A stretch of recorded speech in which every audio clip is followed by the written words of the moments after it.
bring the power to the people, partner? Who bring the power to the hood, home? That's that. Tune in to the reality check. Look. Whoa, now. What's happening, good people? What's going on with you? How you doing? How you doing? How you doing? Hoping that everybody's doing all right. Hope you're having a good day. I know it's raining in the Crescent City for all those that are in the area of New Orleans, but that's okay. I love it. I love this type of weather. I love it. I love it. It ain't hot. It's not cold yet. It's supposed to get cold tonight, though. Yep. It's not cold yet. It's not cold yet. It's a little misty. That's That's about the nasty. worst part. Yeah. That's it. You can put on your T-shirt. You can put on your polo shirt and walk outside. But it's supposed to get cold a little later on. But that's okay. I'm good with that. I am good with that. But we got to talk. We got several things happening on the day. I gotta say this. I'm twisted again. That's 2 days in a row that I've been twisted on something, and I need everybody else's opinion. Maybe y'all can make me think differently. Huh? No, I will say the answer is yes. Go as Santa Claus. You still there? I just was saying. I wasn't what I was twisted about. I know. That's what you was twisted about yesterday. Yeah. I was twisted yesterday about that part. But I ain't twisted about that today. You know what I'm twisted about today? What are you twisted Something about? very serious. It's not a laughing matter. No laughing matter. But it was about the shooting that took place where the teens were the robbery suspects at the store in New Orleans East. What was that? Sam's Meat Market. And they showed the surveillance footage because those young boys took their eye off of the manager behind the counter, and he had a gun. And when he had the opportunity, he pulled it and shot him. He got the jump on him. The part that I'm like really concerned about is exactly what anybody that saw it probably would have the same concerns. Nobody wants to hear that a young man lost his life, but nobody also wants to hear that these fools out here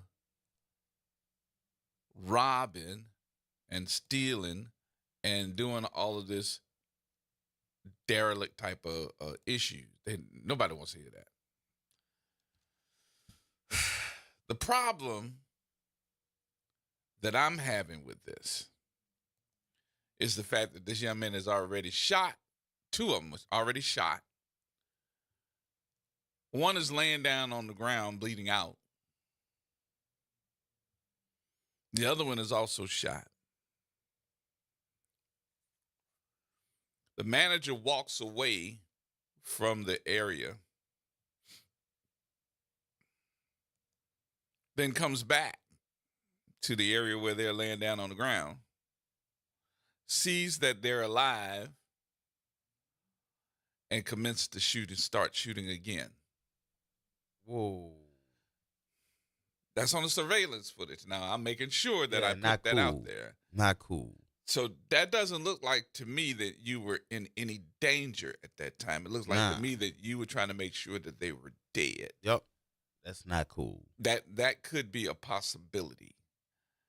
And before I make that assumption that that's what it was, I need everybody else to take a look at this footage and be able, I'm getting ready to send it to you now, and be able to determine, am I looking at this with, the wrong eyes? Did you see what I saw?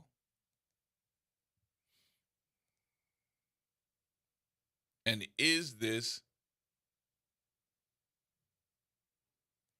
something that should be considered? Now, let me make myself perfectly clear. I am not taking up for those young men that were in there doing what they did. I'm not. I need to make sure that I say that. But I don't think that anybody deserves to be shot to the point where you got him. You already got him. Call the police. Just call the police. You got him already. Why go back and shoot him some more? And I ain't talking about 1 or 2. I'm talking about emptying the clip.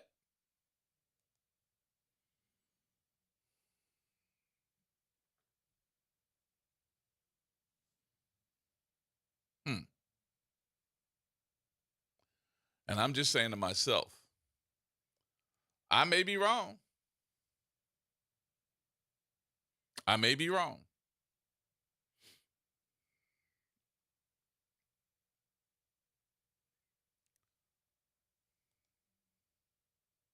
But I don't think I am. But that's normal, huh? That's normal for me. I don't think I am anyway. I don't think I am. All right, let me send this to Jazz because everybody needs to see this footage.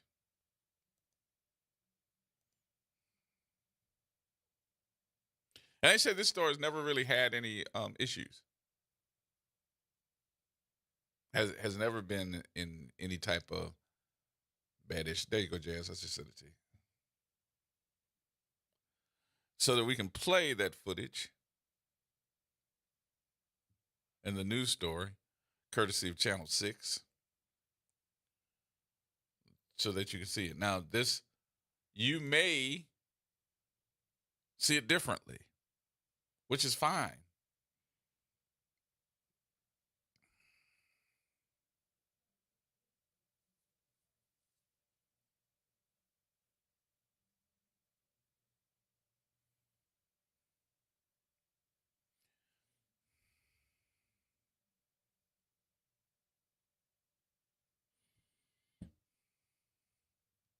But what do you say? Yeah, okay. All right. So I'm trying to figure out what words do you say. I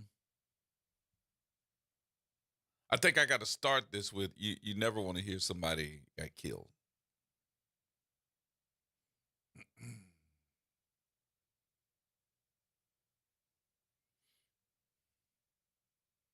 It's apparent to me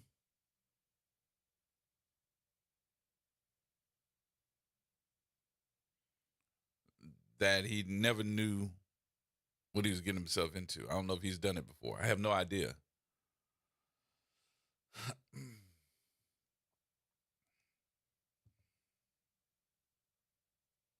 And I'm hoping that this does not turn into an issue where it is them over there in our neighborhood. You understand what I'm saying without me having to go there?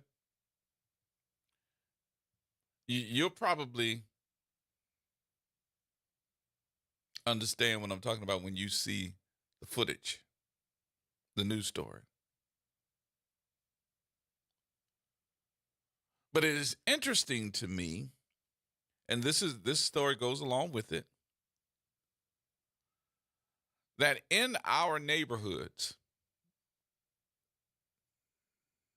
and it's usually in the neighborhoods of poverty, okay? We usually have these corner stores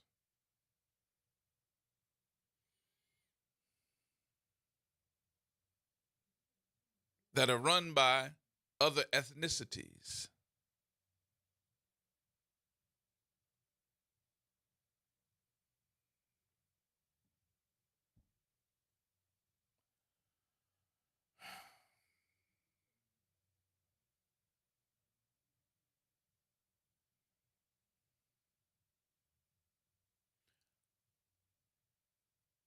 And we just basically go, okay, cool. I'm hoping that if that is the case that I look at, because I do look at that. I'm not even going to sit up here and tell you that.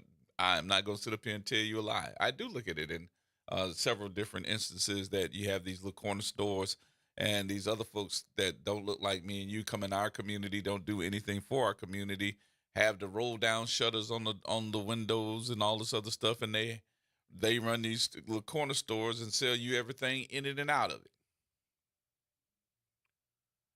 And I guess this is the land of opportunity. They have the right to do so because we sure go up in there. But if that is the case, and we have been saying this over and over and over again, this shooting, which is not their fault. Let me make sure I say that to the owners. It is not their fault. Why would these boys walk up in that store and try to rob it? So I've been telling everybody, get your Facebook Live ready so that you can see this footage as well. All right. Everybody there? This is the story that was provided by Channel 6. I think Shay O'Connor did this story. And it shows their surveillance footage. I wasn't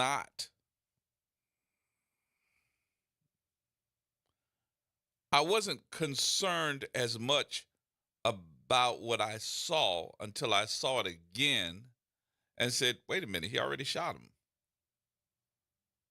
Walked away and then came back to commence the shooting again as they're laying down on the floor. You determine and you call me and tell me what you think. Everybody, 504-582-9422. All right, go ahead, Jazz. Play the footage. And the armed robbery suspect killed at a meat market in New Orleans East has now been identified. The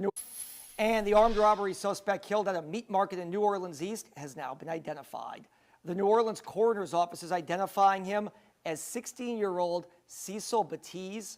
He and 18-year-old Tioni Juarez are accused of trying to rob a store manager in the 8400 block of South I-10 Service Road. Police say that store manager shot the two suspects. Batiz later died. Juarez was taken into custody. That's it. That's not the one that Shay did. So we see the manager there pull his gun. Okay, he's walking away. He ran away. All right, they didn't play the whole thing. I need to find the whole thing for you from yesterday. And this one to me that Shay O'Connor had showed it extensively. They didn't show the actual shots because that's too graphic to put on television. But you can hear them. And it sounds like shooting at the OK Corral. Is that the one that I sent you? That's the one I sent you? I'm sorry, Jazz. I sent you the wrong one. But when the man walked away from behind the counter after shooting them, that's the part that made me go, well, what did he shoot him again for? Because you can see the surveillance camera, and it doesn't look like anybody's picking up a gun. Maybe I didn't see it. Maybe I didn't. Then again, I can say, maybe my lying eyes is telling me something different. Holly Grove Jam. Hi, Gerard. How are you? Good, dear. How you doing? I'm doing okay. I came late to the show, so I don't know what the discussion has been. Wait, let me turn this radio off because I'm hearing myself reflected on that. Wait a minute. Okay. I saw the report yesterday, And I only saw it the once on television, and I had the same thought that you did. Why did he shoot him again? He's That's- on the floor. They say he's moving, but was he going for his gun? I mean, he couldn't kick the gun away from him. Why did he shoot him again? That's the part that made me go, because he's on the floor moaning, going, oh, Right. he's moaning. So as I'm looking at the footage, and again, they made sure that you didn't see the part where they got shot, because that's Mhm. graphic. But you see them laying on the floor, and Mhm. the manager, again, you can tell the adrenaline's running, Right. and he ran out of the little area that he's in, ran to the other side of the store. Then he comes back and starts shooting them again while they're on the Exactly. floor. Right. So I'm trying to I have figure a out- problem with that. Huh? I have a problem with that. But I want to try to figure out, did he pull his gun again or something of that sort? Did the man see the young man pull his gun up again and try to shoot him or something of that sort? Because I was like, wait a minute. There got to be something else to this. I tell you what, I did not get a good feeling from that. I'm like, he is on the ground. He probably got a couple of bullets in him, and like you said, when the man took the gun out and started shooting in self-defense, hey, that was his right to protect himself. He shot several times. I don't know how many times he connected with each of them, and he left. So why didn't he wait for the police? Why did he go back and shoot him some more? And listen, no matter what I think, and I'm sitting, that's why I started off this with, maybe I'm a little twisted, but When I saw it yesterday, I saw that. And I'm not advocating for those young men Not at all. that went in there to Not rob at the all. place. No. But I'm trying to No. figure out, you got him, dude. Yes. Why go back and shoot? And I ain't talking about shot him once. I'm talking about you can No. hit a gun rapid fire. Yes. Yes. He did. He did. So, To me, it looks like, wait, let me make sure he's dead, okay? well, He's down, but let me make sure he's dead. I Well. don't want him to get up. Well, Hello? that's the part that made me go, you shoot him again? Yes. For what? They not going nowhere. They bleeding. This Okay. boy's laying on the floor, and both of them dead. So, I don't know. I just thought it was Yeah. me at first. I said, I got to No. ask my audience this No. one. I don't do corner stores. Those places, I don't do them. I'm sorry, I don't. Mm-mm. I have no appreciation for them. And I know some people are limited as far as access is concerned, but I don't do those. Yeah. Mm-mm. So what did it look like to you? Did it look like to you that was murder? The first time was self-defense. The Right. second time, yes, it was. Yeah. Yeah. I was good. I was glad to see that I guess it was the manager of the store. Yeah, whoever. and You're you could- entitled to defend yourself. And you But could tell he shot him and ran out. And you Why could- did he go back? that those young boys didn't have a clue what they were doing. No, because they turned their back on the man and walked away. How Several stupid. I'm different times. sorry. And he got a jump on them. And he got the jump on them and shot him. Hmm. I could tell that the adrenaline at that point in time was running 500 miles an hour. Right, because he was shooting. His shooting seemed to be out of control. Yep. Once he stopped and left the building, Yep. or wherever he went, there was no need for him to go back and shoot some more. Nope. I would have been standing outside waiting for the police. Absolutely. But he went back in there, and all you hear is pow, pow, pow, pow, pow again. I'm like, dang. Yes, I have a problem with that. So I don't know. I don't know where the line stops. That's the part I'm having a problem. I don't understand what the line is. What's the line between self-defense Defense. and what could be considered or classified as murder? Now, Right. those boys should have never went in there, and I'm hoping Nope. that the people that are related to them in that general area aren't going to end up going back in that store to retaliate. No, because they were wrong. They were wrong. They were wrong. There's no other way to put it. They were wrong. Yep. And they tapped the gun and flashed the gun in the man's face, and we don't know whether or not they would have shot him. Yep. But obviously that wasn't their intention because, I mean, they walked away from him. They turned their backs on him. Uh-huh. They were just silly young people. That's what they were. Yeah, that just let me know that they had no idea what they were doing. And I mean, you could see the man on the surveillance footage. He was pointing at something in the store, and you holding a gun on him and turn around and go look that way, and still he could have took the gun from you and shot you right there. Right. So This is. oh well. It will be interesting to see how this unfolds. Yeah, we're gonna see. Yes. Well, thank you, my dear. I appreciate your call. Absolutely. All right, you have a great day. All right. You have too. a good one too. Thanks. All right, Big Shit. Hey, Gerard, man. Look, I saw that video too, but I also saw where the victim told the man, if you move, I'll shoot you, or I don't want to have to shoot you. At that point, I'm sorry. If I was that store owner, I would have had to do what I had to do for me. Remind you now, when I went through what I went in 7th District, New Orleans East, the police came a day and a half later. So you don't know if he was thinking about response time or whatever. And I ain't trying to make no excuse up for nobody. But because of their actions, there was a reaction, unfortunately. Yeah. You know, and Gerard, for the record, yesterday in reference to the IG, his first assistant called me back in reference to this situation with him, with the IG being disrespectful to women, you know, a black woman and a white woman. And I hear you have a complaint. Well, what's the problem? Or blah, blah, blah. I said, I know you know darn well. And I explained to him what was said, as well as I talked to the guy with the ethics board. And he's like, well, that he didn't do nothing wrong.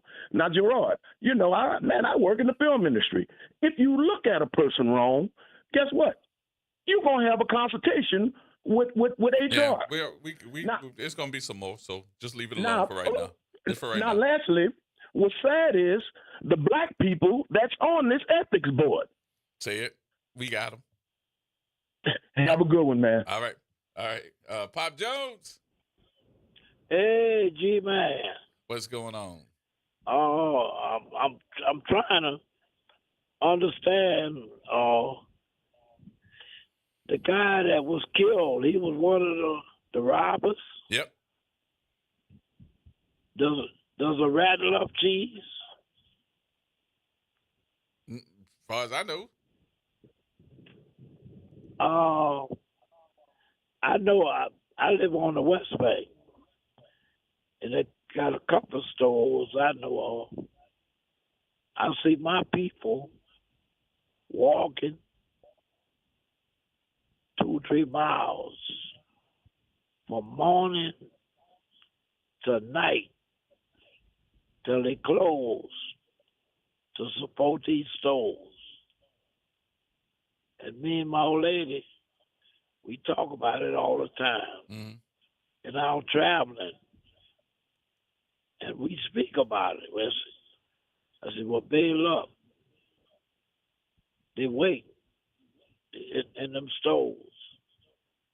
In one particular store. Not going to say where it is. They're there. Okay. They wait. They're waiting for you to come in there. Because they're ready. And I don't see how somebody could be that foolish. You have a better chance of robbing a bank and getting away with it than going into those places. Because they stay ready. Well, evidently he was ready for them to come in there, and you could tell just by the way that these young boys were holding those guns, not paying attention. Turning their head away from the suspect, or who was the manager. They didn't know what he had on him. Had no clue whatsoever. If he had a gun, if he had something behind the counter. Evidently they are just what they are, 16-year-old boys. Those people are loaded. They're ready. I tell you what, we can speak about how wrong it was and everything else. But me and my old lady, we passed some souls and out traveling all the time. And that's something we speak about. I say a person would be very foolish to go in them places to try to rob them because they stay ready. Mm-hmm. And unfortunate for this young man that he decided to go in that place. And it does not surprise me what happened to him. Because I think, my opinion, which you know I'm not the sharpest knife in the drawer, my opinion, it was using him as an example. This was going to happen to you if you come in there and try to rob us. I don't know. I gotta tell you, I'm Pop. This is gonna sound terrible. If I'm in there, I don't think if it was them, you, me, or anybody else that was in that store, I think the results of what they were doing were gonna be the same because they came in there loaded too. And if you look at that young man's pistol that he's holding, he got an extended clip in there. So they came to rob. It's apparent to me that they ain't no robbers because they don't know what they were doing. What got them was the fact that the man that's sitting behind the counter got a jump on them. And when they turned their head away, he took the opportunity to unload that gun. Would I have done the same thing? Probably. I would have shot him.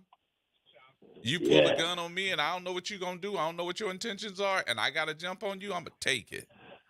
But the problem that I'm having with this is not the fact of what the man that was sitting behind the counter was doing at that time. The problem I had is when he left from behind the counter and came back. And that's what I'm trying to evaluate. Did he come back because somebody else, one of them boys on the ground, had pulled a gun on him? That's what I'm trying to figure out. Gerard, I know you know better. They was making a damn example out of him. If your triggers come in here, anybody, this was gonna happen to you. Well, they never had a problem at this Can you store. identify with that? I just say that their record as far as who they are. They're not thinking like you thinking. I'm telling you that what they're So you thinking and what they that, did is hey, wrong. well, we If that's the way already- they're thinking, they're wrong. So Shot it, man, thinking about that. Yeah. All they're thinking about, we gonna make an example of this trigger. mm-hmm. Yes, You indeed. understand? All right. If anybody else think about coming in and trying, same thing. Okay. I got you. Let me They- take these they other gonna calls think before I twice. go into my break here. Thank you, sir. Appreciate you, Pop. All right. All right. Talk to you in a minute. Talk to you. All right. You want me to take another call or you want to go to break? You want to break? All right. Daryl, KC, everybody hold tight. We're coming back. More in just a minute. Our guest today going to join us in the 2 o'clock hour. We're going to be talking to former Councilman John Johnson. We're going to go over these amendments that you need to be voting on. And I'm hoping everybody's going to go out there and vote because this is some serious stuff. If you don't pay attention to it, you're going to be lost. You're going to be lost. We'll tell you about it a little later. More coming up, y'all. Everybody hold tight.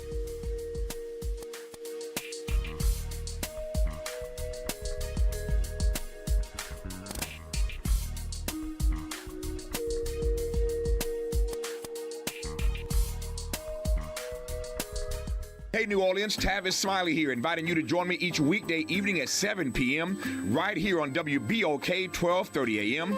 for the Tavis Smiley Show. You can expect great guests and getting the answers you need to know. It's the Tavis Smiley Show on our new home in New Orleans, WBOK 1230 a.m. Tavis Smiley. Ranked number 45 on the Heavy 100 list of the 100 most important radio talk show hosts in America. NOLA Public Schools' main round enrollment for kindergarten through 12th grade is now open. With 73 schools available through the NOLA Public Schools Common Application Process, or NCAP, finding the right school fit for your family is easier than ever. List up to 12 choices to maximize your chances and apply by January 24th. We're all in, and we hope you are too. Apply today at enrollnolaps.com. That's enrollnolaps.com. Delgado Community College offers programs in business, technology, health sciences, and the arts, with over 100 career-focused degrees and certificates that are affordable, flexible, and transferable. We can give you the knowledge and skills to succeed. Delgado is a great fit if you're starting your post-high school education, or we can help you advance or change your career. Take a step toward being unstoppable at Delgado Community College. Visit dcc.edu to learn more today.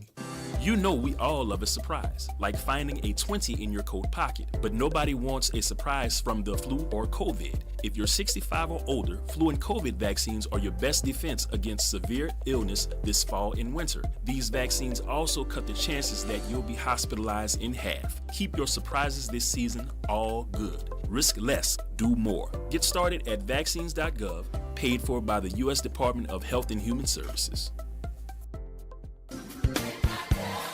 Hey, have you heard the news?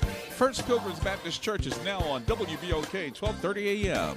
Tune in every Sunday at 11:30 a.m. to hear Pastor Eugene Mitchell give you the inspiration you need for the week ahead. That's every Sunday morning, 11:30 a.m. only on WBOK 1230 a.m. Oh, yeah. This is wellness advocate and host of Change Your Water, Change Your Mind, Pastor David Patan. Every week, I'm educating you on how to be healthier by making simple changes to your diet. So join me every Saturday at 1 p.m. and let's get better together, only on WBOK 1230. What New Orleans is talking about. An official message from Medicare. Couple more minutes, and we'll start this month's book club. You know, I usually love a plot twist, but this year, I'm comparing my options during Medicare open enrollment. You can't assume your current health or drug plan is the best one for you. And you gotta make sure your drugs are covered. That's important. So is saving money. Review all your options at Medicare.gov. Open enrollment ends December 7th. Paid for by the U.S. Department of Health and Human Services. Hey, this is Michael Cooper of Confunction, and I'd like to wish all of the WBOK listeners a happy and safe holiday.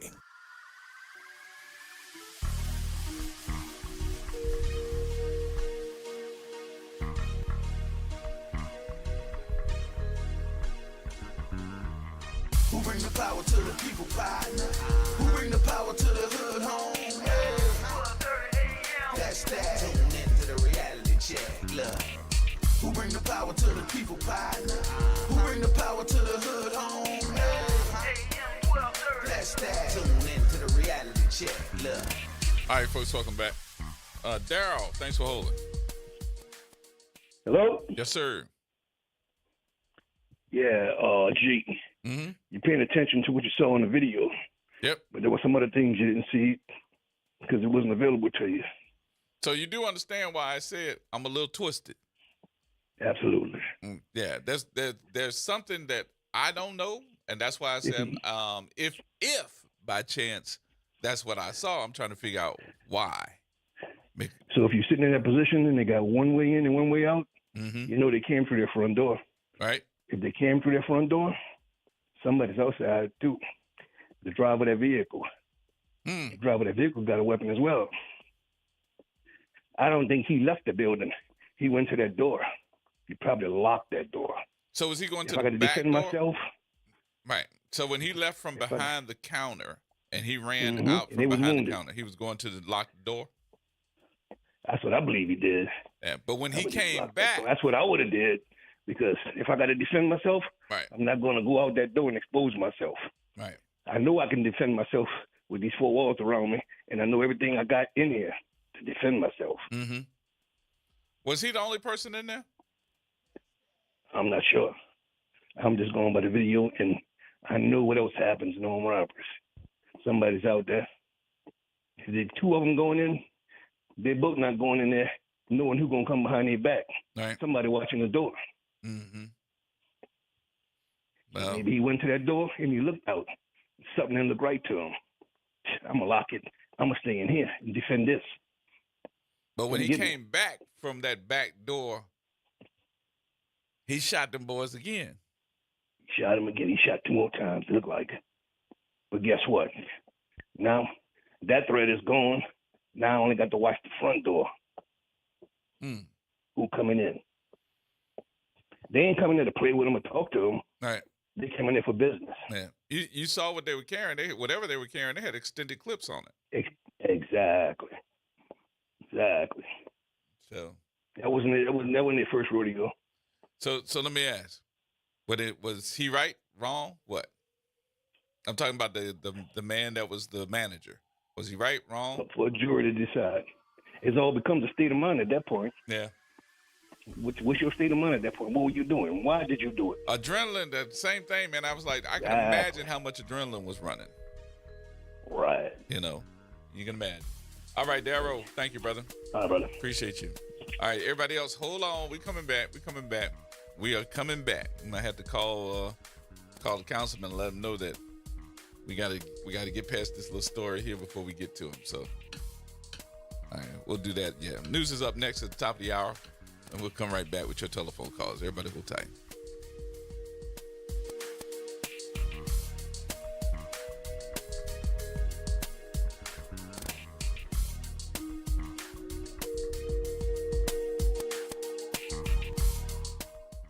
WBOK 1230 AM New Orleans, home of the Reality Check, weekdays 1 to 4 p.m. This news report is brought to you by New Schools for New Orleans. I'm Bree Wood with 4 things you should know from BIN News. United Healthcare CEO Brian Thompson was fatally shot outside a New York City hotel on Wednesday morning. He was attending a conference at the Hilton Midtown when he was shot in the chest. He was rushed to the hospital but later died. The NYPD is investigating whether it was a targeted shooting. South Korean lawmakers are calling for President Yoon Suk-yeol's impeachment after he declared martial law on Tuesday, citing North Korean threats. The order was lifted 6 hours later following parliamentary veto and protests. Pete Hegseth insists he won't withdraw from consideration for defense secretary despite misconduct allegations. President-elect Trump is reportedly considering replacements, including Florida Governor Ron DeSantis. And Atlanta is now considered the best city for winter holidays, according to WalletHub. The ranking, based on travel cost, attractions, weather, and activities, places Atlanta at number 1, just ahead of New York City. Get BIN News on demand 24/7 at BINnews.com. New Schools for New Orleans wants to send a huge congratulations to all of our educators, students, and families of New Orleans for their continuous academic growth. School performance scores have been released from the state. For the first time in many years, there are no failing schools in New Orleans Public Schools. As a district, our performance increased by 4 points. In addition, Orleans Parish now exceeds pre-COVID school performance score for all students by 6.2 points. When you see a teacher, school leader, or student, be sure to show them some love.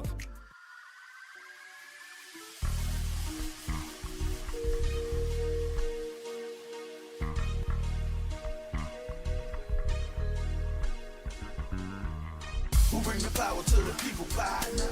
Who bring the power to the hood home? Hey. That's that. Tune into the reality check. Look. Who bring the power to the people, partner? Who bring the power to the hood home? Hey. That's that. Tune into the reality check. Look. All right, folks, welcome back. I know I said we were going to start up with these amendments and stuff with the voting for the next election, December the 7th. But I do want to make sure that we get everybody's opinion on what we're seeing. We'll probably get back to it in a minute. KC, you've been holding. How you doing? Hey, G, how you doing, man? Good, brother. Hey, first of all, I know you got former Councilman John Johnson coming on. Actually, he used to be one of my grade school teachers back in the day. Yes, indeed. Yeah. And boy, let me tell you, you would have thought, what was that, WWE? We had some wrestling matches in that classroom back then. That's funny. Yes, indeed. I understand. But yeah. But check this out. So I know a number of people have already kind of called in. I was about to say that I probably would piss a lot of people off. I actually saw that video this morning. Mm-hmm. And while I feel bad for the family of the young man who was killed, I actually had no problem, really. Well, very little problems, I would say. I don't want to sound, totally inhumane with what that, that manager did. I think the brother who was in front of me, he said a lot too. And I know Big Sad said, that probably was not their first rodeo. Mm-hmm. And eventually, you never know what these cats would have done. If you brazen enough to do that, you brazen enough to pull that trigger. And I guess my question, and with all due respect to, the sister who called, the first sister who called, and you too, G, not to put you on the spot, but sorry. have you ever had a gun pulled in your face like that? Mm-hmm. Yeah. Okay. So, and I have a couple of times. So the thing is, you don't know what you're going to do afterwards. Oh, you got to understand what I meant. But when I said, I can imagine the adrenaline. Yeah. I know the heartbeat, the adrenaline running. I can imagine what that was like, and you don't know. You're right. You absolutely don't know. But the issue is what I was seeing was that these boys looked like they were already down. They were down. It looked like. That's what I'm just saying.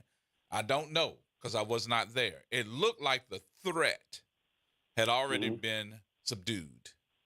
Well, see, that's the thing. You don't know, and I think the other brother. Right. You don't know. So whether you understand why I'm having this conversation today, then, right? Right. Oh yeah. Because it ain't got nothing to do with what I think or what I saw or what my lying eyes showed me. But my point is, did anybody else get the same type of conversation going? Has anybody else seen this? Because if those young boys, 16 and 18 years old, didn't do anything else, they should have learned a lesson.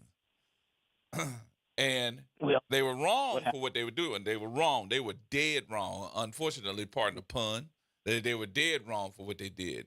But my point was, if they weren't going to die and they were just laying on the floor bleeding out at the time, and the man came back and said, I'm going to finish you off, not saying that he did do that. But if that was anywhere in the picture, then there's a problem with this. Can I ask this question, Eugene? Yes, sir. I mean, shouldn't the outrage and absolutely. Trust me. Again, and I want everybody to understand this, and including you, KC, no disrespect. If we don't talk about these situations, we should be having conversations of what this is. And yes, I'm outraged that these young boys will walk into any store, any place, and feel that it's okay to pull a gun out and rob somebody. That's totally wrong. And you could tell if you looked at the surveillance footage, they didn't know what they were doing. I don't care if it was their first rodeo or not. You, number one, when you got a gun on somebody, you better not look away. They looking away and walking away and they're holding a gun. And the closer you get to me holding a gun, the more opportunity I got to take it away from you. Absolutely. Can I make one more quick comment? Yeah. Push for time. But listen, I mean, you mentioned earlier, about others coming into our community with these conveniences. And that's a whole different conversation. But, I mean, I remember because I grew up in the Lower Ninth Ward. And in fact, I grew up not far from your owner's father's store.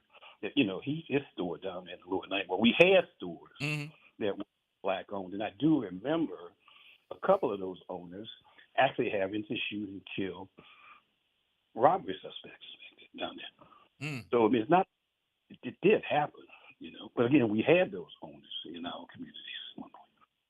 So, but anyways, hey, you have a blessed day, and again, I appreciate the call, my friend. Thank you so much. Thank you. All right, Miss Lowe. Hi, Gerard. How you doing? I'm good, and yourself? I'm hanging in here. Hi, Jazz. Listen, I agree. It was a bad thing for the boys to do. You could see their naiveness, whether it was their first rodeo or not. They wasn't no hard up type of robbers, that experience with this, because they would have been focused on making sure, that didn't happen. And most likely they probably would have harmed the store owner. And it's sad to say this happened to them, but I see it when I saw the video. I saw that he was able to defend himself, the store owner or the manager of the store. He was able to defend himself, got away, and came back. Now, this is the part I understood what I saw now. I'm like you say it, I agree. I'm not the one to say this would happen. I wasn't there, adrenaline going on. This is what I seen, and I stand to be corrected. When he got away, defended himself and got away from behind the counter, then he was free to me. It's like a competition. You know, you get in a competition with somebody and nothing hard go down, but everybody depart or leave or whatever. Then you go back into the conversation, but then you're not afraid again. So when he left from behind the counter to me and got away as he defended himself and he was good, he went back. So he wasn't, to me, in fear of being in the situation anymore if you're going back to the situation. So you going back to the situation after you got free from being behind the counter and being okay, you should have did something to keep yourself okay. And whatever was going on with them on the floor, let that come to pass, whatever was going on at the time. You had your phone in your hand to call 911. I don't know, but you was free. You was okay. But to go back, I don't see that by him going back, he had any fear or concern after that. I don't know. That's my thought. I got you. I mean, because you didn't get up to show me that I needed to defend myself again. I didn't see why I had to continue to defend myself. You're down. You're out my way, and I'm good. Unless you come back on me, and I could see this. I could see this. Then I'm going to go at you again. I mean, that's just my opinion about the whole thing, Gerard. Y'all have a good one. Thank you, Mr. Lowe. Appreciate you. You're welcome. All right, Mr. Buddy. Hey, Gerard. How you doing? Good. How you doing? Pretty good. I'm waiting on the amendment class. Coming up in a few. On the shooting thing, I would like the NOPD or the DA to release all their records from the first time they had a run-in. Let's see how long the story is. I'm sorry. Do you want them to release the what? All their juvenile records. Their records. These are two. Every record from the first run-in. Let's see how far back it goes. I know they're wrong. They definitely wrong. Ain't no ifs, ands, or buts about it. They definitely wrong. But yeah, well, let's just see how far back it goes. So that would, you think that would change somebody's mind about the incident itself? They came in with extended clips. Yep. And those guns, and he put it right in that clerk's face before he took the cash out of the drawer. If I would have had the opportunity, Mr. Buddy, I would have shot him too. That's right. I'd have shot him deader than hell.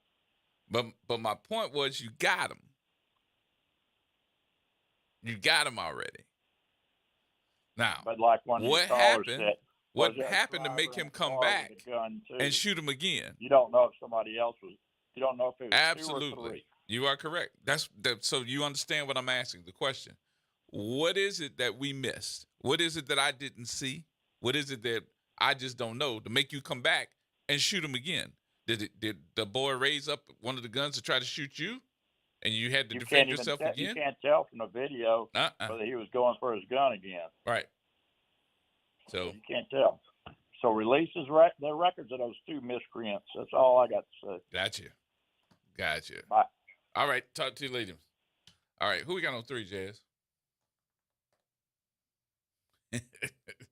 I caught him in the middle of having his coffee. That's Terry. Terry? All right, Terry. Hey, Gerard, how you doing? Good, Doctor. How you doing? All right, hanging in there. I don't know. I'm gonna be brief. I mean, it's just like you said, it's a simple case. The man had every right to defend himself, Gerard. Like you say, that's not the question. The question is, when he left the scene, he ran away. After he shot him, he ran to the back or wherever he ran. I don't know where he ran at. But then he came back, So I'm like, what is that all about? I mean, like you say, that to me that's a legitimate question. Why did you come back after you ran away from the front? Because you removed yourself from harm's way. You're out of harm's way. That's what I'm trying to figure out. And again, did they raise the gun up again? Is there something else that we didn't see or know? I mean, it's just like when one of the callers just called in and said maybe they had somebody outside in the car and he went out there to go lock the door. I don't know, but it did not look good in what we saw, because it looked like to me that it became, not only am I going to put down the threat, I'm going to make sure that the threat is executed. Yeah, that's what I'm saying. Because if you're frightened, Gerard, I've been in the military. I'm saying if you engage like they teach us, you engage a person, and then after you shoot him or whatever, I mean, he left the scene, and that doesn't make any sense for him to come back to the front. I mean, what you came back to the front for? Because you're out of harm's way. Yeah, that's what I'm saying. So I mean, to me, your question is legitimate. Why did he come back? They're gonna uncover everything. I mean, they're gonna look at the surveillance video, and we can't see everything, and I know they're gonna question him. Why did he come back to the front and shoot him again? So I mean, to me, that's crazy. Well, I mean, I just think that needs to be a question that is answered, and I'm hoping. And first of all, we need to make sure that we pray for the families, because I know that they're hurting today. I hate to hear that those young men felt that they needed to go into a store where they said they had no problems at that store at all, ever, and felt that they could just go in there and rob them. And if you look at that surveillance video, anybody that understands about keeping the line of sight with the subject, that line of sight was broken several times. That's number one. And then the rules of engagement, this, you've been in the military, and the rules of engagement, you got to keep a distance on your subject. You cannot get that close to your subject, because if you do, you give them the opportunity to try to take the weapon away from you. And the way that he was holding that weapon, you could tell that he had no experience in that. He was not gangster. And if that man had any experience with holding a weapon or taking a weapon or had any type of military training, he would have took that weapon from him anyway. And that's right. And see, that's the first thing they do. They teach us to subdue the subject. Just say, like, if I was in the military, I'm engaging a person who's coming at me. I'm going to make sure he has no way to shoot back at me. That's the first thing I'm going to do. I'm not worried about getting no money. Mm-hmm. I'm going to go to him and make sure he has nothing to shoot back at me. You understand what I'm saying? Right.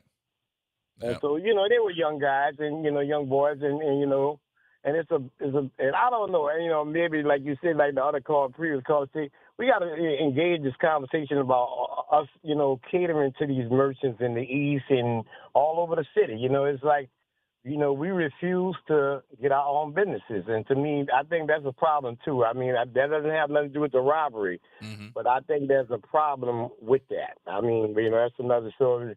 And I got to go, Gerard. I thank you. Yeah. All right, Derek. Talk to you in a minute. I do think now, let me throw this in here. I do think that there should be some of these folks that are on the streets that are doing, to make sure there's no retaliation and things of that sort to the people in this community, that they understand that those boys did something wrong. And there's always consequences for your actions. No one wants to hear that a young 16-year-old or 18-year-old got shot or killed, but we also don't want to hear that you come in our community and just have total chaos and think that this is going to be okay. That's not. There are consequences for your actions, and unfortunately, these consequences are definite. That's all I got to say about that part. All right, we take the break here. We'll come back. John Johnson is coming up, y'all. I done prolonged him long enough here. We're going to talk about these amendments, Mr. Buddy. He's coming up next. Let's go ahead on and take the break here so we won't have to break in the next few minutes here. We'll go ahead on and do this, and we'll come back and have this conversation about the amendments. And are you voting on December the 7th? I'm hoping that you are. These are important amendments, too. Y'all going to be like, what? When you hear them explained. More coming up, y'all. Everybody hold tight. Find us online. Did you know that you can now listen to your favorite show whenever you want? How? Just go to www.wbok1230.com. Click on the Talk tab and select your favorite show. There you'll see your favorite host and the show from each day. And be sure to follow us on Facebook at WBOK 1230 AM. Instagram at WBOK.1230, and TikTok at WBOK1230 AM. Tired of the impersonal, one-size-fit-all style of banking? You deserve a bank that delivers exceptional service and personalized attention to your needs. That's the Home Bank Standard. Since 1908, Home Bank has been a trusted financial partner for businesses and families because we go the extra mile to help you reach your goals. See for yourself why Home Bank is good for business, good for life. Stop by any New Orleans area location or find out more at home24bank.com. Home Bank, member FDIC. Metropolitan Human Services District wants to remind you that treatment is effective and everyone can recover. If you are looking for a recovery program and you live in the Orleans, St. Bernard, or Plaquemines Parish, visit mhsdla.org or call 504-568-3130. Recovery is possible, and MHSD is here to help. Metropolitan Human Services District, where we change lives. Hi, this is Congressman Troy Carter. I ask that you join me in voting for Eric Doc Jones for Orleans Parish School Board District 2. Eric Doc Jones is a career educator with whom I've had the pleasure of working together on many issues of importance for our community and is ready to serve as our next school board member on day one. I proudly endorse Eric Doc Jones for Orleans Parish School Board District 2. Eric Doc Jones is number 12 on the ballot. Paid for by the committee to elect Eric Doc Jones, number 12. Visit DePaul's new Algiers Health Center at 2801 General de Gaulle Drive to receive primary and preventive care for both adults and children. Services also include behavioral health, imaging, and on-site pharmacy, vision, Medicaid enrollment assistance, and more. For appointments, visit DePaulCommunityHealthCenters.org or call 504-207-3060. Hi, this is Zoe in sales at WBOK. I'm wishing you and your family a happy holiday. Making a difference in the community. WBOK 1230 AM.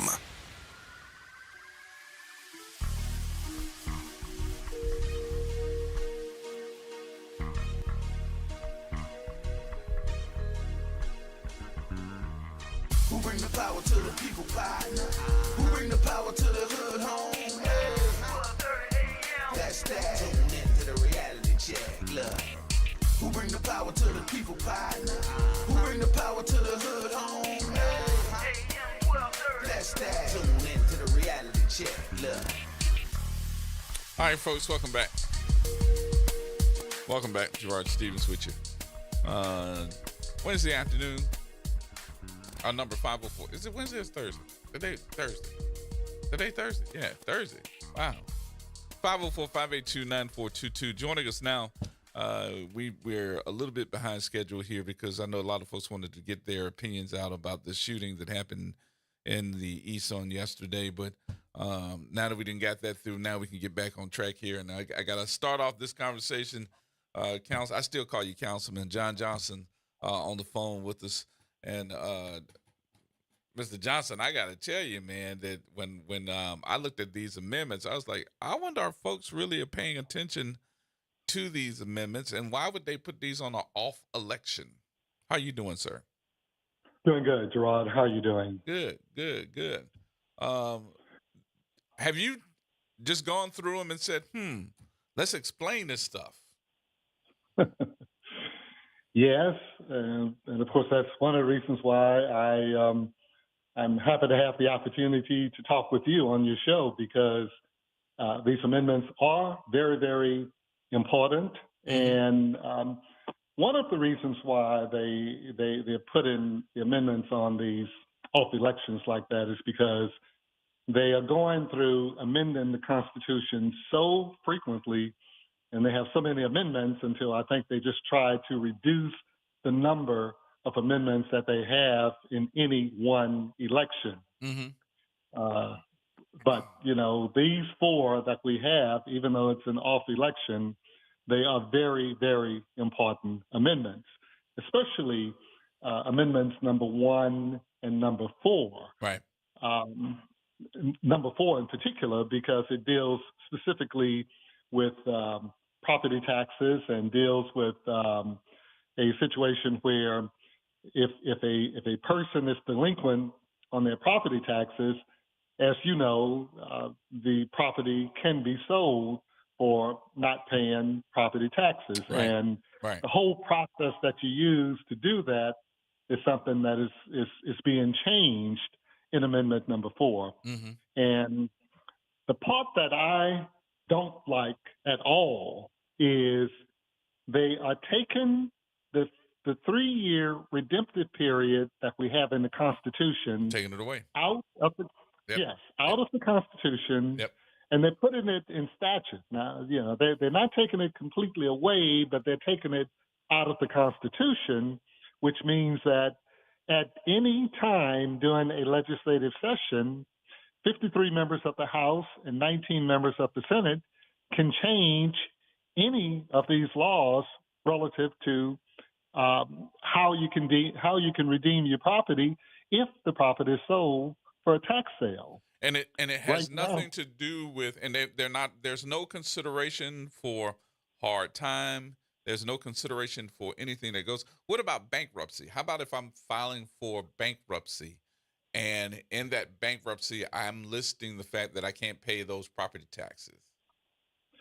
Well, right now, of course, you would still have an issue. We still have the problem with the property being sold. The problem now is the redemption period is 3 years to get your property back, to pay the taxes, pay whatever expenses might have been affiliated with that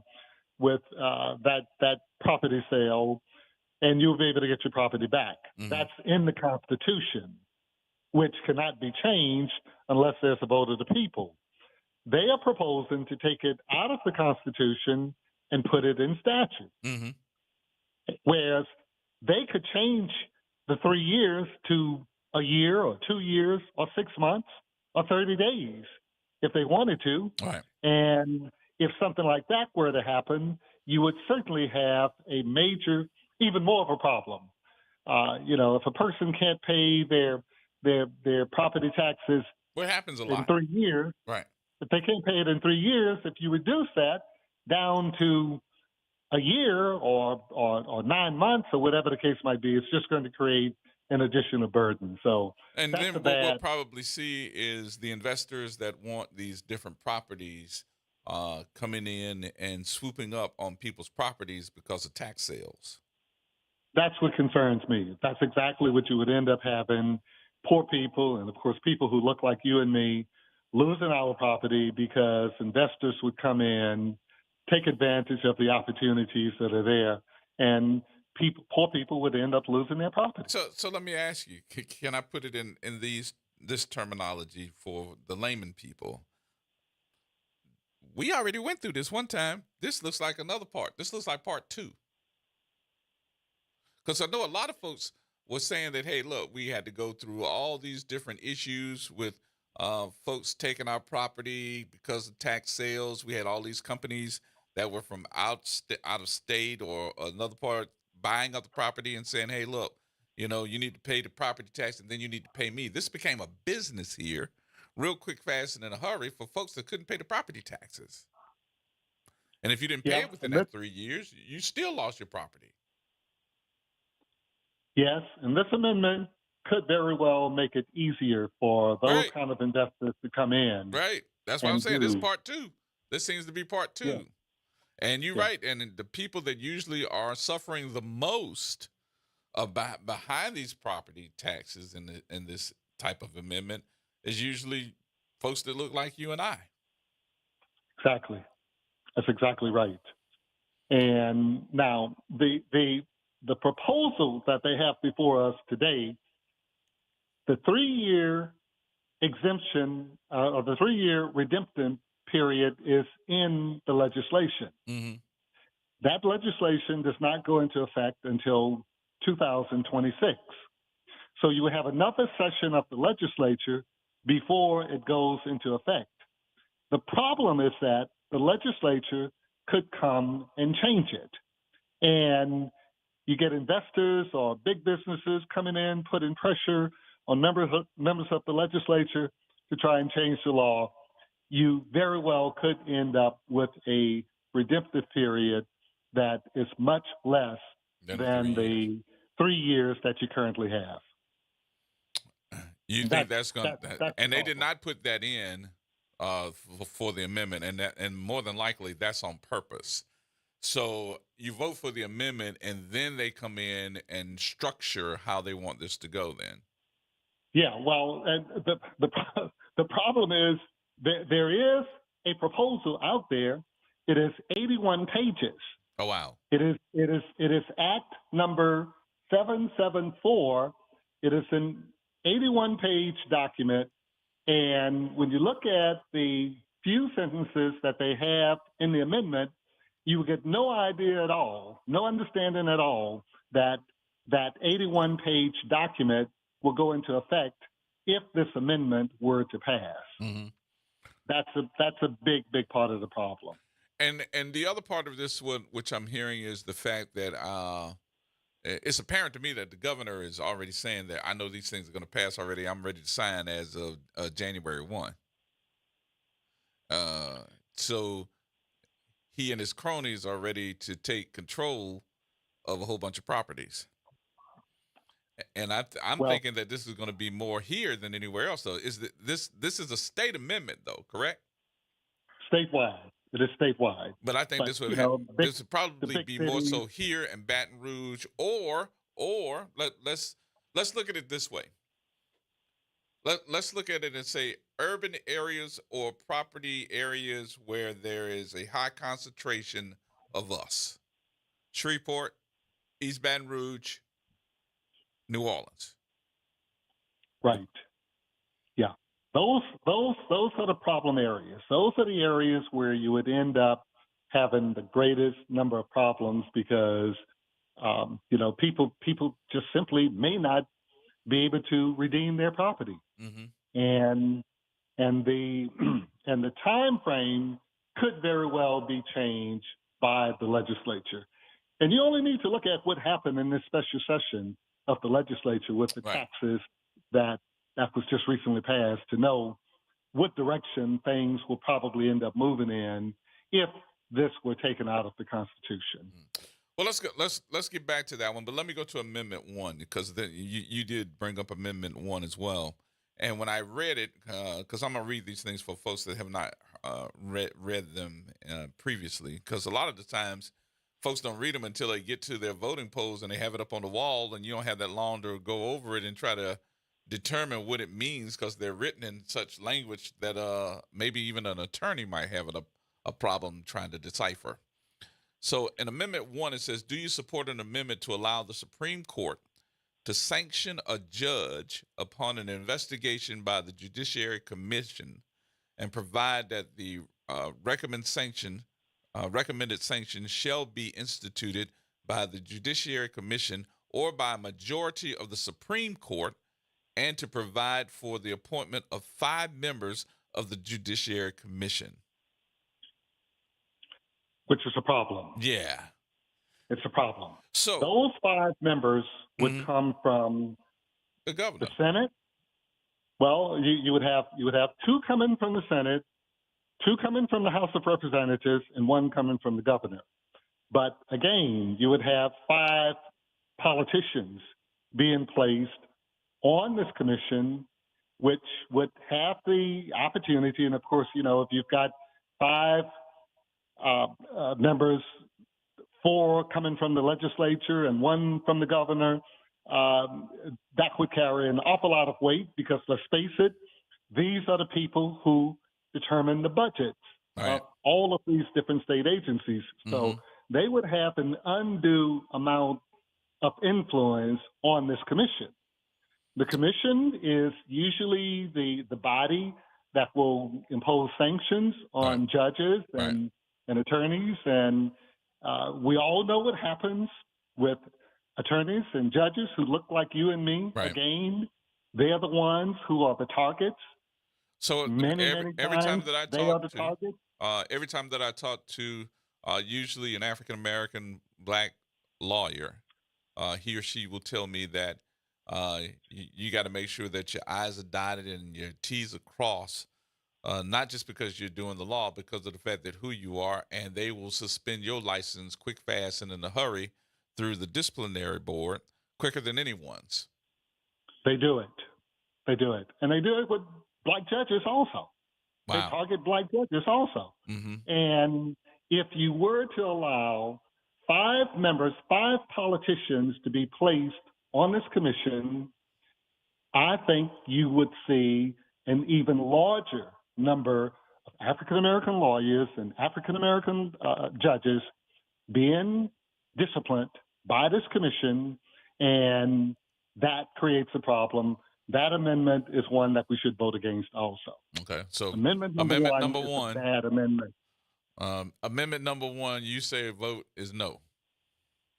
No. All right, let's say number 2. No. Amendment number 2. Do you support an amendment to require that the legislature wait for at least 48 hours prior to concurring in a conference committee report or amendments to a bill appropriating money?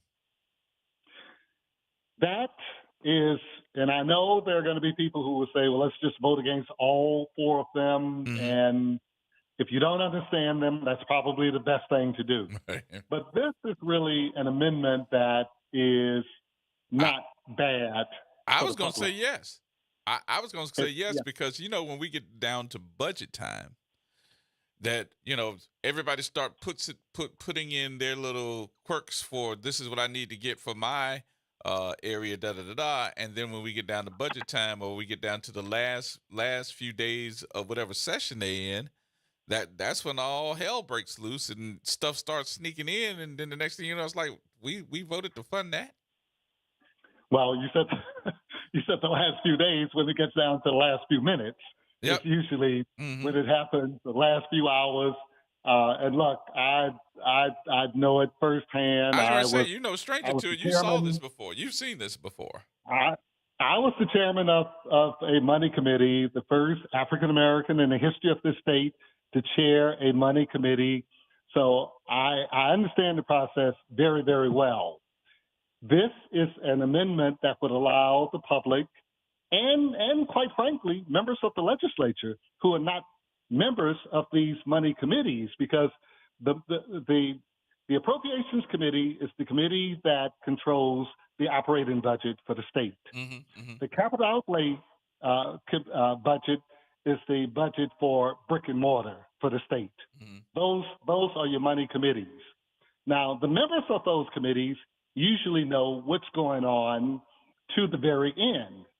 But even members of the legislature don't know, in many, many cases, what these amendments are doing and what these amendments are saying, and they will come in the last few minutes of the session. Right. And because you've got to get a bill out, you've got to get a budget out, they would take a vote.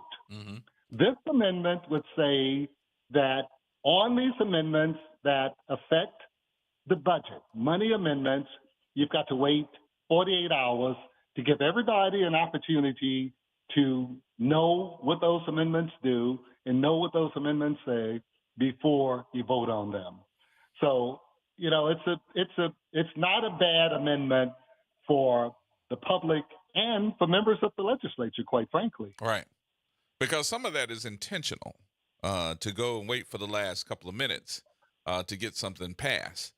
And with this bill, if you have to wait 48 hours, you don't have a choice but to make sure that you give somebody time enough to determine what it is that you're trying to get done. That's right. And look, that's the case with members of the legislature also. The budgets, the operating budget of the state is hundreds of pages. Hundreds of pages. And you might have hundreds of amendments coming through also. There's no way in the world that you're going to be able to realistically go through and read all of those amendments, read all of those pages of the budget, unless you're given some time to do so. And that's what this amendment does. So there would be no more last minute. With this amendment, there would be no last minute stuff sneaking through. That's right. Okay. That's right. Well, at least, it might sneak through, but at least you would have some time to know whether or not it is something that you want to support or oppose. It gives you more time and more of an opportunity to at least know about it. Mm-hmm.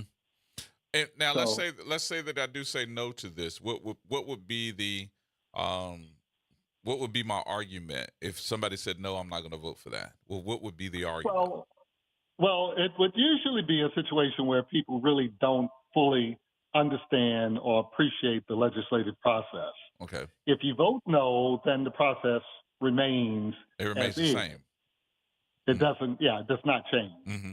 because the only way you are really going to be able to change this is by the Constitution, or they probably could change it by statute, but perhaps many members of the legislature would not vote for it.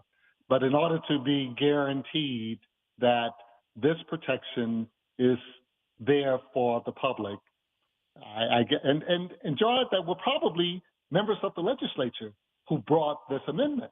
Yeah, it looks like somebody that says I'm tired of that process that we're doing now. Yeah, and somebody else brought this up. Yeah, some members who are not members of the Appropriations Committee. You only have 11 members of the legislature who are a part of the Appropriations Committee in the Senate, and 9 members who are a part of the Capital Outlay Committee, the Revenue and Fiscal Affairs Committee.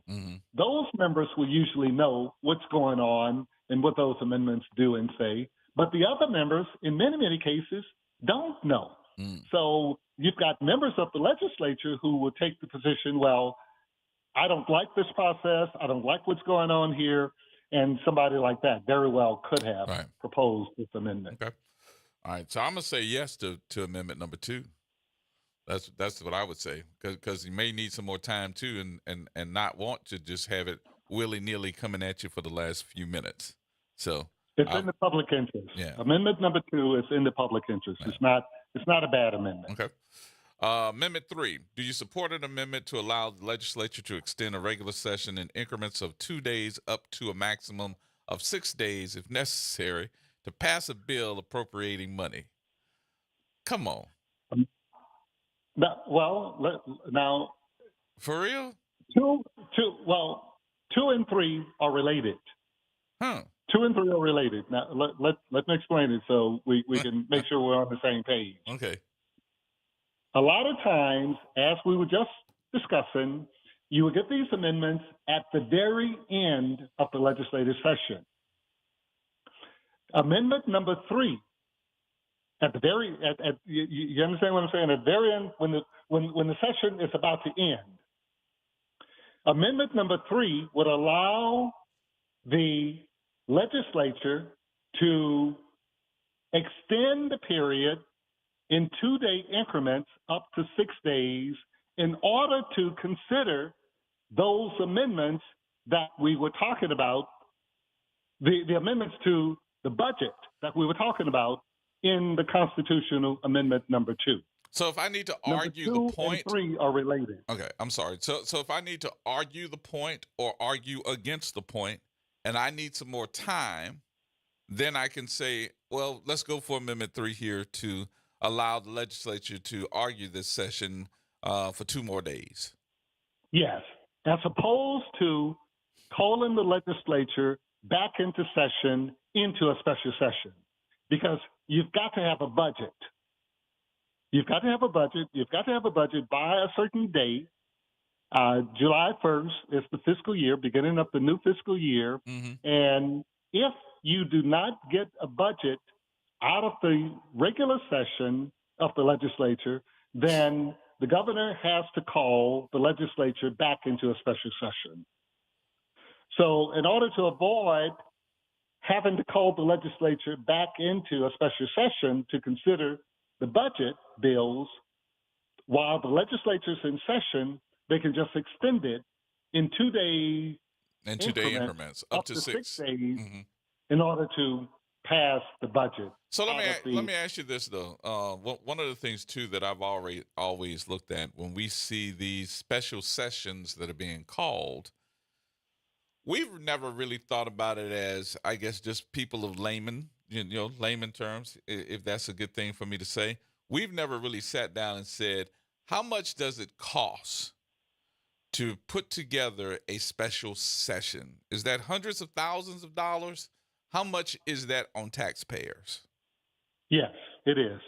It's very expensive. Yes, hundreds of thousands of dollars is what you're looking at. So if I did vote for Amendment 3, how much would this cost me compared to a special session?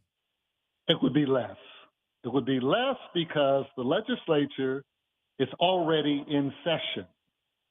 It would just be extended by another 2 days, up to 6. Up to 6 days, 2-day increments up to 6 days. And plus, the other problem that it causes or could cause special sessions, a lot of times it interrupts people's and families' schedules and just create problems because special sessions are usually called without a lot of planning. So it would be better to get it done while the legislature is there in session, as opposed to calling all 105 House members and the 39 senators back into a special session of the legislature. That's what Amendment number 3 is designed to do. 2 and 3 are related. Okay. All right. So that ended up being a yes? Yeah. Yeah. In my opinion, yes. 2 and 3 are amendments that are, I think, in the public interest. But again, people have to make sure that they understand it, that they're comfortable with it. If you're not comfortable with it, if you don't understand it, the stuff can be complicated. Mm-hmm. If you don't understand it, in any situation, amendments like this, or legislation, or whatever the case might be, if you don't understand it and you have not been given the opportunity to have somebody to explain it to you in detail, or if you still have questions, vote against them. No. That's what I would do. I was asking the question about how much. 2 and 3 are not bad amendments. I was asking the question about how much it costs. The reason why is because I know that after the session's over with, most of those senators and legislators, they leave. And when they leave Baton Rouge, they're going on their vacations, they're going somewhere, and then if a special session is called, then they have to come back. So when they come back, that's plane tickets, that's hotel rooms, that's all the other things that go along with it. That's being charged to the state of Louisiana, which is taxpayer money, for them to come back.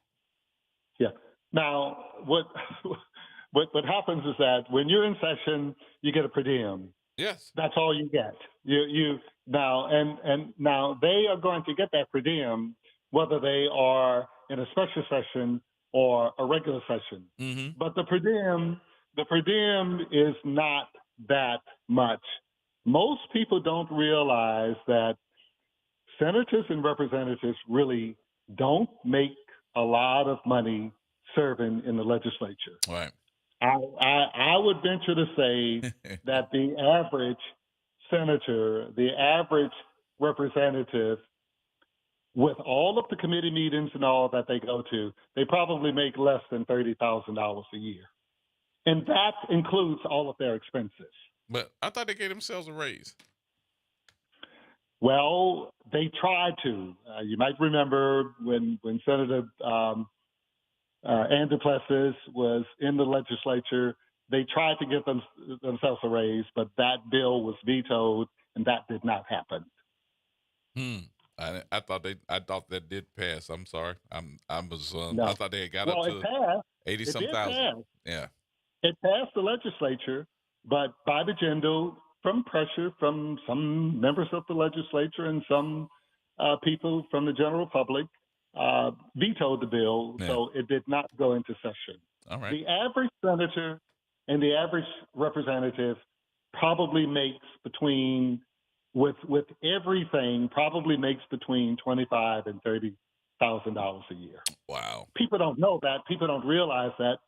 But there's only been one raise, maybe one or two raises in the pay or the reimbursement of the legislators, probably in the last 50 years, quite frankly. All right.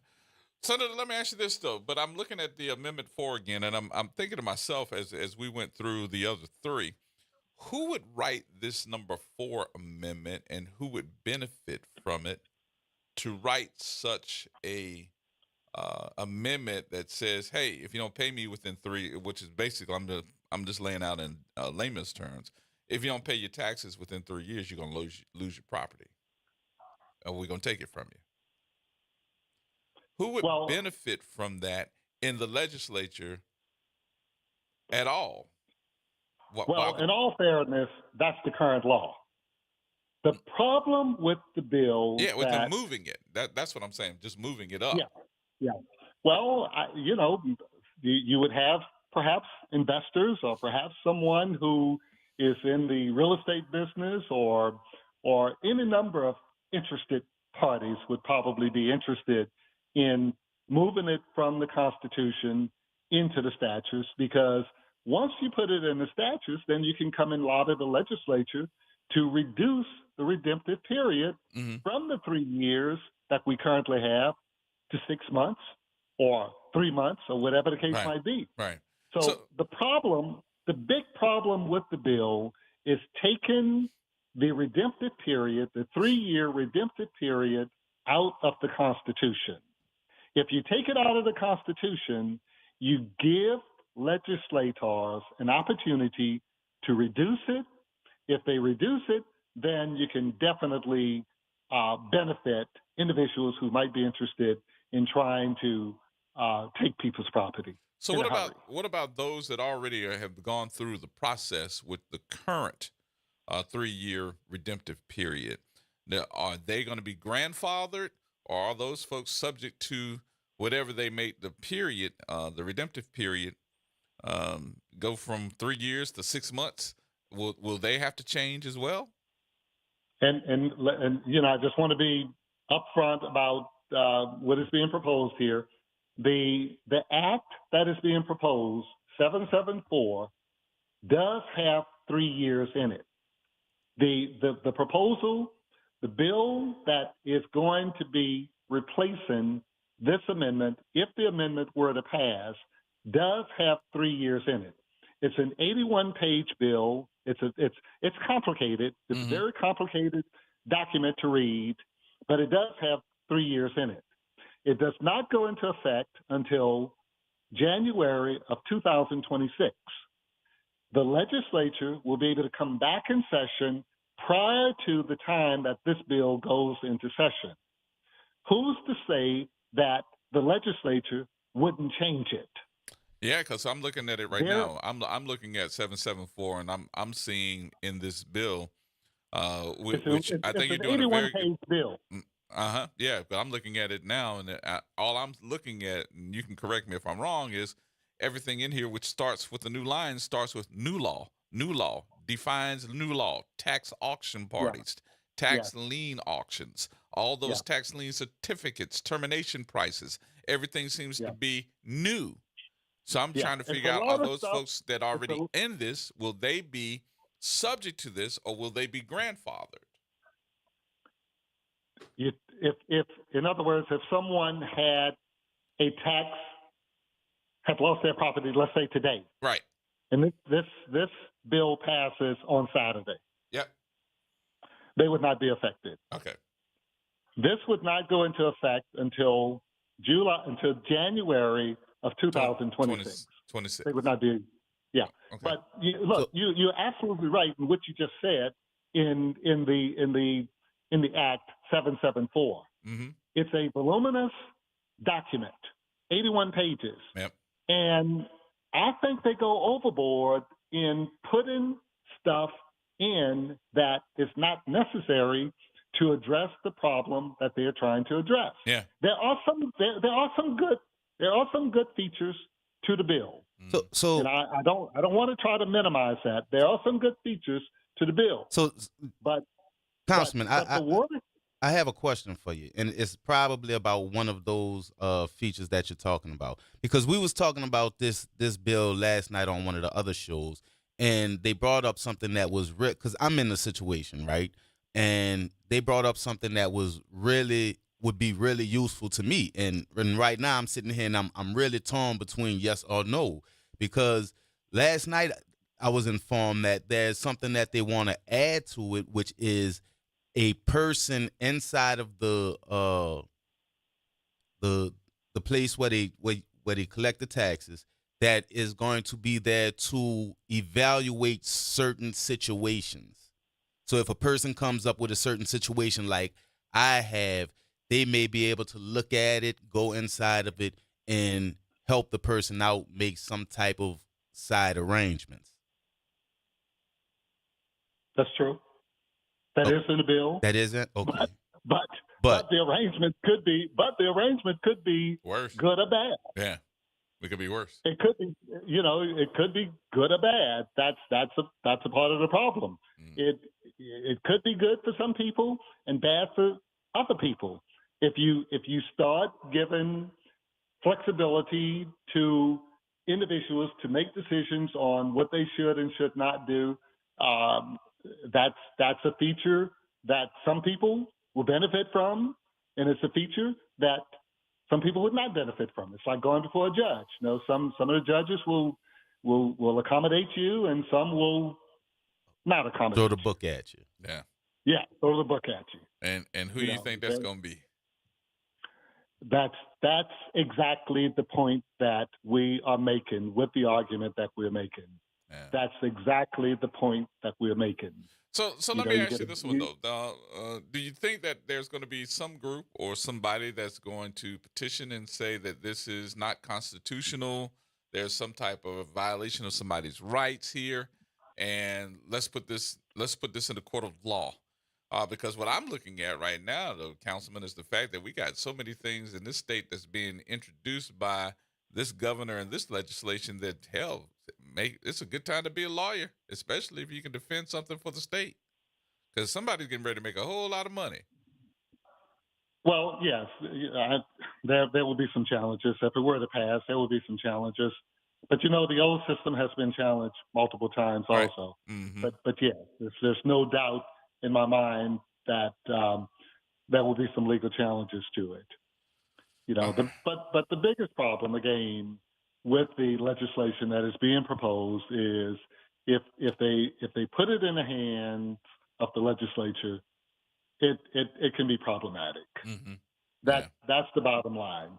If they did most of the stuff that they were talking about doing or proposing to do and left the 3-year redemptive period in the Constitution, that would certainly be a lot more acceptable. I just don't like the idea of the legislature, 53 members of the House and 19 members of the Senate, being able to come in and say to everybody in the state that your redemptive period that you've had in the Constitution for years and years and years is no longer 3 years. You've got 6 months to redeem your property. And if you don't redeem it in 6 months, then too bad. Yeah, that seems like a real big issue. So, but let me ask you this, your personal opinion, and then I know I got to let you go here. But do you think that we're really having a conversation about this? Have you heard a lot of folks that are talking about this one, or is this this going to fall through the cracks here because it's an off election? There are people who have raised the question about it. Yes, as a matter of fact, quite frankly, I'm kind of surprised at the number of people who have questioned it.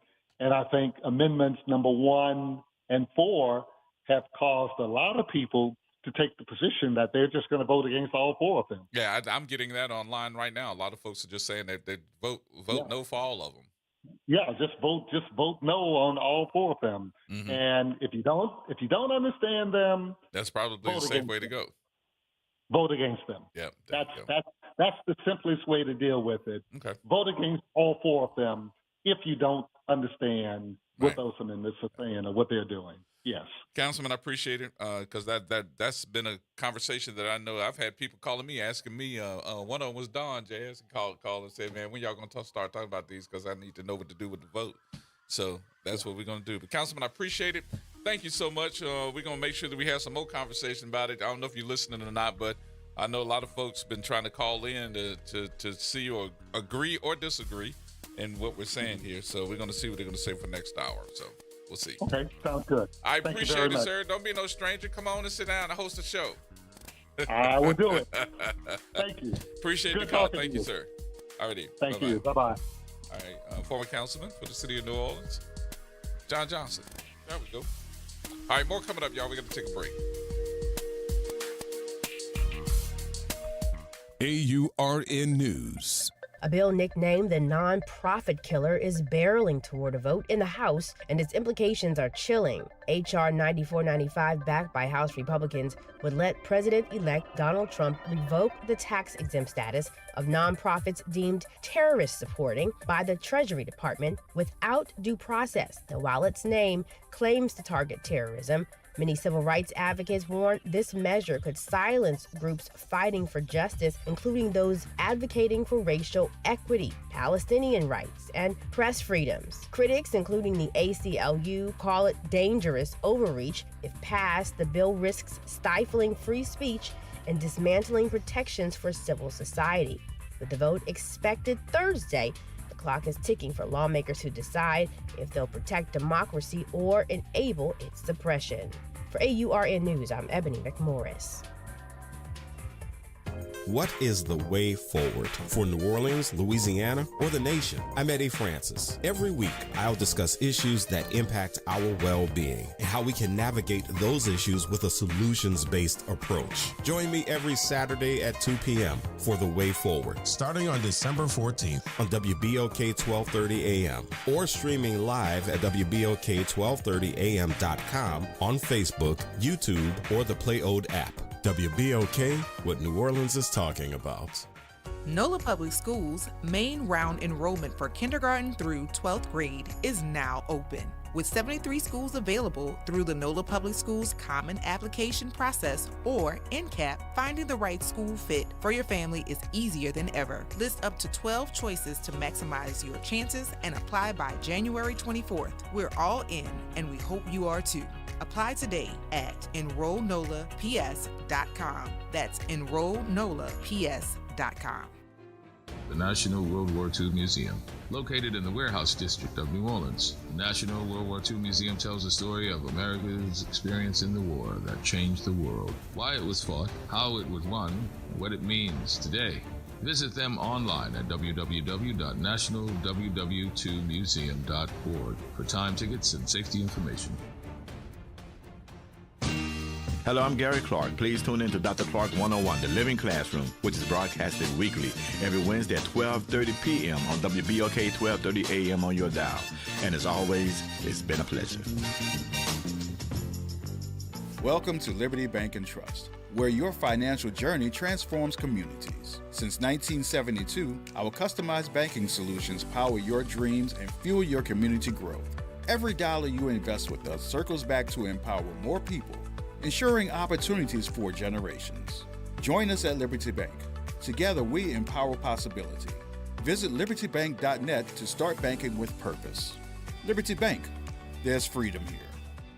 New Orleans, get ready for Inspire Fest. Join us on December 7th from 10 a.m. to 3 p.m. at McDonough 35 High School for a day of family, fun, music, and a chance to learn more about Inspire NOLA Schools, the highest performing open enrollment schools in the city. Enjoy live performances by Tanya Boyd Cannon, Brassaholics, and BJ So Cole. Bring the family, enjoy the entertainment, and see what makes Inspire NOLA different. Don't miss this unforgettable day. Find out more at inspirenolaschools.org. This is wellness advocate and host of Change Your Water, Change Your Mind, Pastor David Patan. Every week, I'm educating you on how to be healthier by making simple changes to your diet. So join me every Saturday at 1 p.m. and let's get better together, only on WBOK 1230. What New Orleans is talking about. Hi, this is Dr. Shepard. I just want to say happy holidays to you and yours.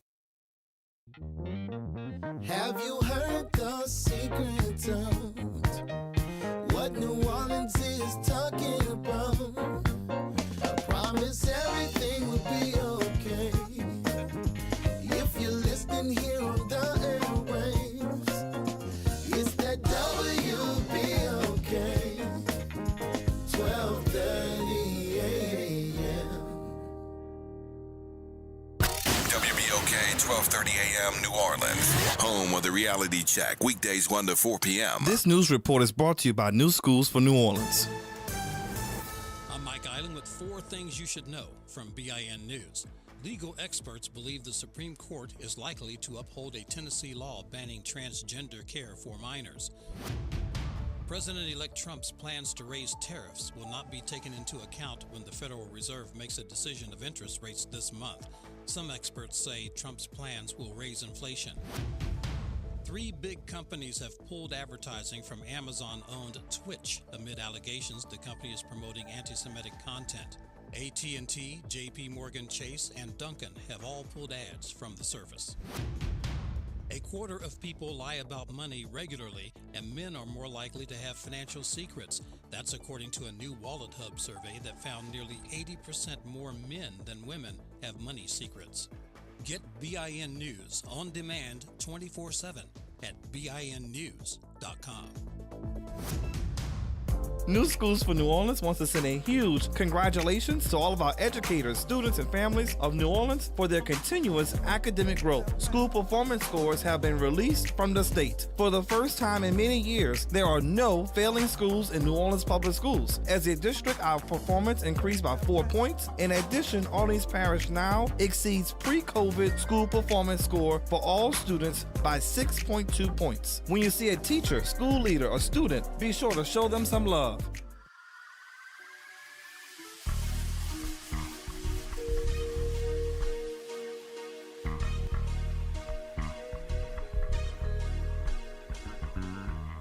Who bring the power to the people, partner? Who bring the power to the hood home? Hey. That's that. Tune into the reality check. Look. Who bring the power to the people, partner? Who bring the power to the hood home? Hey. That's that. Tune into the reality check. Look. All right, folks, welcome back. Welcome back. Final hour of the reality check for Thursday. I'm keep thinking of the day Wednesday, man. What's wrong with me? What is wrong with me? I'm trying to give us another day of work. You really asking? No, I was not. That was rhetorical. Okay. Because you had that look on your face anyway. I mean, I have the answer. No, that's okay. Thank you. You're I welcome. appreciate it. Okay. Woo, got out of that one. But anyway, yeah, I keep thinking today. I don't know why I keep thinking today Wednesday. I don't know. I am extremely happy that we had this conversation with former Councilman John Johnson, because I was going in there Saturday and say yes to number 4. Not only was I going in saying yes to number 4, but I was spreading the word, say yes to number 4. Because number 4 does have a feature that would help, that could possibly, I have to clarify, could possibly help me. But Say that again now. Because amendment number 4 does have a feature that could possibly help me. Okay. Like we was talking with Councilman. But there's too much that's shady that could go another way. So I think I've changed it to a no. So a lot of these issues that are now coming up, and I'm not saying it just because they're coming up now. I'm saying it in the issues of, and I've watched the phones ring when I say this. I really hate the fact that a lot of these amendments are written in such language that the average person either has to have a law degree or stand there and read it several times before they understand it, and have gotten so frustrated behind it that they don't read it themselves. They wait for somebody to tell them what to do in the vote. How should I vote? Yay or nay? Because they don't understand it. And let me rephrase that, because I don't want anybody to think that I'm being all elitist, because I'm not. I'm there too. I just have the resources to have the ability to ask one of our politician friends, can you elaborate on this amendment and explain it to us? And talk to me like I'm two.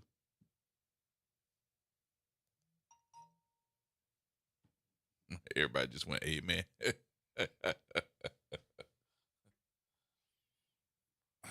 But some of us have read these things and still don't understand it. Or they feel that they don't get all the information. I always do this, and I've had this open since I've been talking about this. Not only that, I'm glad that Councilman Johnson gave me this too, and I hope you understand why I keep calling him Councilman Johnson, because he's a councilman for so many years.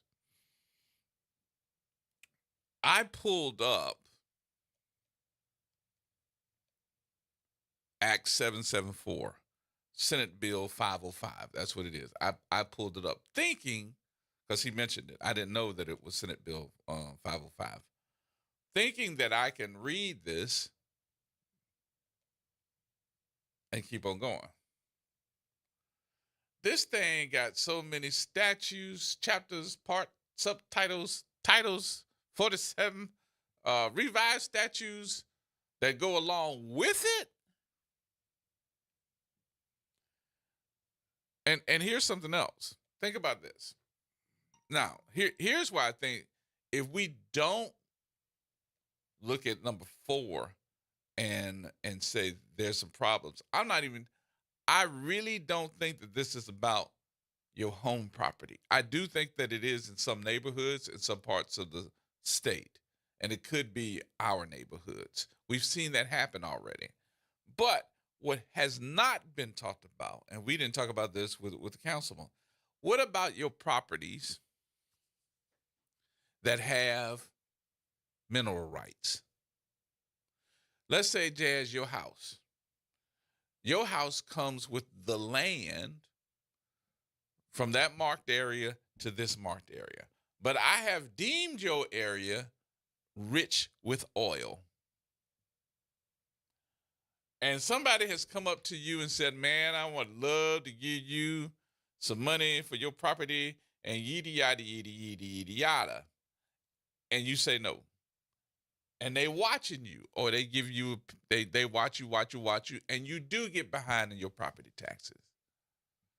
Now I'm going to go to whoever I need to go to and say, bruh, I need y'all not only to put the property taxes, I need the code violations, I need everything on this piece of property. And I'm going to go back to Mr. Jazz, and I'm going to say, look, bruh, I know you owe a couple of $1,000s in back taxes. How about if I just give you a little something and buy the property from you? It's worth $100,000. How about if I give you $150 and pay the property taxes? What you gonna do? You don't want to lose it. You're gonna take it. But nobody has told you that there has been an escapade that has been put on not only on your property, because I'm gonna tear the house down. I'm looking at the property itself. I'm looking at the dirt that you now have mineral rights, and nobody is discussing, well, what about the mineral rights of these properties? I get that too. Hell yeah, I'm gonna go and I'm gonna make a business to buy properties that have late taxes on them, because I'm gonna get the mineral rights too. Once I buy your property for tax sale, I get everything. I get the deed to the property. And how many is that? How much is that? How much is that? Just look out. Because I think it's some sneaky folks here. And these issues come up because, well, let me rephrase that because I won't get in trouble. If I was just sitting here quoting out the Bible, Our people perish from a lack of knowledge. I can leave it at that.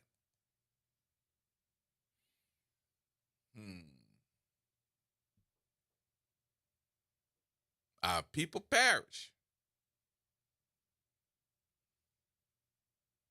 from a lack of knowledge. All right, we're going to open up the lines here, 504-582-9422. And I will do a few more minutes on this one because, look, we got to vote. We got to vote. And I said this one to Councilman John Johnson, too. I said, why would I put something that is so important on a December 7th election when in the last election, which we were telling everybody to get out and vote for, they only had one state amendment. Only one.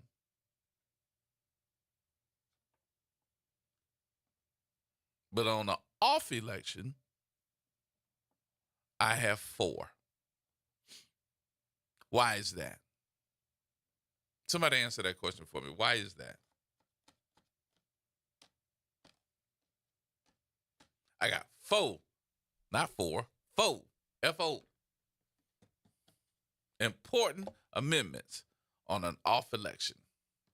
But I only had one amendment, which was, honestly, to me, it was not that important, on a presidential election. Think about that for a minute. Was that rhetorical again? No, think about it for a minute. Go ahead, you can answer. Because somebody's up to something. We're going to make it rhetorical again. So, what they up to? Theft. So, thievery. Coonery. It also could be. It also can also be. Yes, it also can be coonery. Mm-hmm. Yep. So, history has shown that if I really want something to pass, you do it in an off election. Right. Because I know. Which makes this whole number 4 thing look very, very right. funny. It makes this number 4 thing just look like it's intentional. But I do it and put it on the ballot on an off election. You know why? Because I know I'm going to have low voter turnout. What? Yep. Because I know that I'm going to have low voter turnout. Yeah, something big like that. I mean, that's if big. it was This me, is huge. Yeah, I'd put that on a big election. Oh no, put this on a low voter turnout election. You know why? So it could pass. I'm not, because on a big election like the presidential election, I'm paying attention. And then I got all these folks that are telling me what's on that vote. No, we don't have that here. We don't have that here. For a lot of us, if we don't discuss it, a lot of folks wouldn't even know. How many folks today are listening and had no clue what this was all about and had not heard anybody discuss it except us? Hello. Can you hear the words that are coming out of my mouth? Javernia. Hey, Gerard, how you doing? What's going on with your big money? Not too much. Well, you know what? I'm in that number. I had absolutely no clue about these amendments. Yeah. But you mentioned something about thievery. It's not or it's not stealing if it's legal. Right. So how do you make it legal? You get people to say, oh, okay to it, but they have absolutely no idea what they're saying okay to. Right. Yep. The language that this stuff is written in is written that way so that the lay person has no idea, needs to go to someone who benefits from it to give them an answer on why they should or should not vote for something. Mm-hmm. Insurance is much the same way. It is a language all to itself. I'm in the insurance industry. And if you don't really sit down and read and have somebody that can explain to you an insurance policy, you will miss half of it. Half? More like 80%. Yeah. The only thing people are looking at is how much do I pay and how long do I pay. Right. And am I covered? And am I covered? Right. And most of the time don't even know what you're covered for. Right.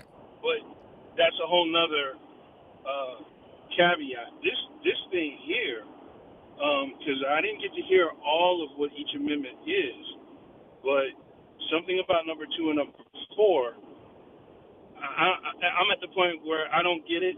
And trust me, I have a master's degree in global management. I understand a lot of things. I don't understand what they're trying to do, but it doesn't sound good. So I'm voting no. Well, number 4 sounds like I'm just trying to find a better way to be able to take your property from you. Pretty much, yeah. That's like I said, I don't understand it. It doesn't make sense. Why would you want to do this? If, I know why, but I'm thinking as a landowner, a person who owns property, how is it? How is it what? How is it good for you? It's not. How does it benefit you? Exactly. Like you said. And then here's another thing that you brought up too, mineral rights. How many people know how to find out if there are even minerals on the property you own? Get your soil tested. Right. But who knows to do that? Nobody's paying attention to it. They're not paying attention to it. And I think that a lot of the geologists, because we have a lot of geologists in the city of New Orleans. I don't know if anybody realizes that, but we have a lot of geologists at these different universities that are, and also those folks that understand the earth, what would it call environmental folks. Yeah. We have a lot of those folks. Miss Beverly Wright has a whole big old building right there off of Lake Forest Boulevard that understands what we have in our earth system that's in our general area. And we're not paying attention to that. We're not. We really are not. We're so far ahead by trying to figure out what's in the air. We really don't understand what's in the earth. So yeah, that's true. Well, most of us just think that there's, you dig 5-6 feet, you hit water. So, what could possibly be down there? It's not what's below it, it's what's in it. Yep. So, there you go. All right, Javernia, good to talk to you, boss man. Happy holidays to you and your family here. Same to you. All right, You too, Jay. Talk to you in a minute. All right, we got more coming up, folks. We'll get you ready for the sports report coming up at 4 o'clock. It's more after we take this break. We'll take some more of your telephone calls right here at WBOK.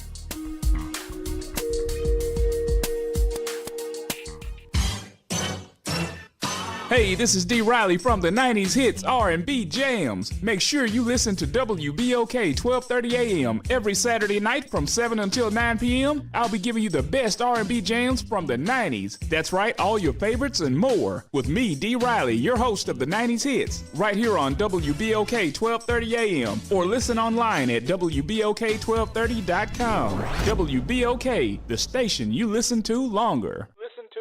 New Orleans, get ready for Inspire Fest. Join us on December 7th from 10 a.m. to 3 p.m. at McDonough 35 High School for a day of family, fun, music, and a chance to learn more about Inspire NOLA Schools, the highest performing open enrollment schools in the city. Enjoy live performances by Tanya Boyd Cannon, Brassaholics, and BJ So Cole. Bring the family, enjoy the entertainment, and see what makes Inspire NOLA different. Don't miss this unforgettable day. Find out more at inspirenolaschools.org. Tune in every Wednesday at 12 noon to What's Growing New Orleans. Hosted by Angel Vanderpool, What's Growing New Orleans is a weekly conversation about developing and growing Black businesses throughout the region. Brought to you by the New Orleans Regional Black Chamber of Commerce. The New Orleans Jazz and Heritage Foundation is the nonprofit organization that owns the New Orleans Jazz and Heritage Festival, presented by Shell. With the funds generated from Jazz Fest, the foundation invests in Louisiana companies through economic development, cultural enrichment, and free educational programs. To learn more about what the New Orleans Jazz and Heritage Foundation does, please visit www.jazzandheritage.org. Hi, this is Congressman Troy Carter. I ask that you join me in voting for Eric Doc Jones for Orleans Parish School Board Board District 2. Eric Doc Jones is a career educator with whom I've had the pleasure of working together on many issues of importance for our community and is ready to serve as our next school board member on day one. I proudly endorse Eric Doc Jones for Orleans Parish School Board District 2. Eric Doc Jones is number 12 on the ballot. Paid for by the committee to elect Eric Doc Jones, number 12. Greetings, WBOK family. This is Jason Clark, host of United Way and You. Be sure to tune in next Thursday at 12 p.m. when we'll be speaking with Melanie Richardson, co-founder and executive director of Training Grounds, a United Way funded partner. The topic will be the We Play, We Connect Family Resource Hub. Please tune in if you're able. Until then, we only have one life to live, so live united. New Schools for New Orleans would like to wish all of our city's educators and families a happy holidays. As you prepare, remember to connect with family and friends, reflect on the fall semester, and set new goals for the new year. We appreciate everything you do. What's going on, New Orleans? Tavis Smiley here of the Tavis Smiley Show, wishing you and yours a happy holiday season. Making a difference in the community. WBOK 1230 AM.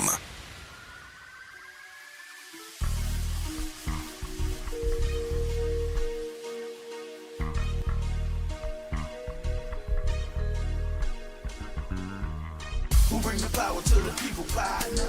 Who bring the power to the hood home? Hey. That's that. Tune into the reality check. Look. Who bring the power to the people, partner? Who bring the power to the hood home? Hey. That's that. Tune into the reality check. Look. All right, folks.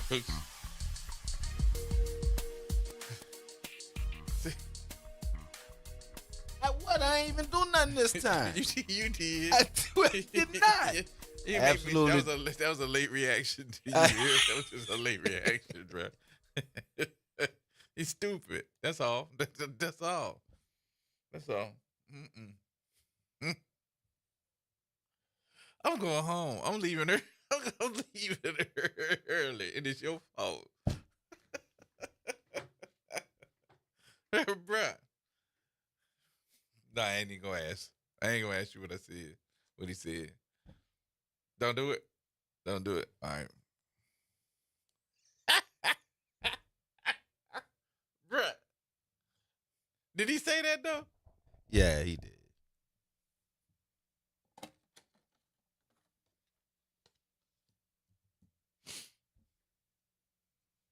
Stats could say anything. Huh? Stats could say anything.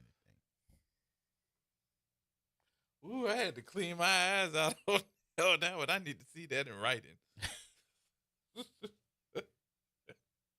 That was hard to believe, yeah.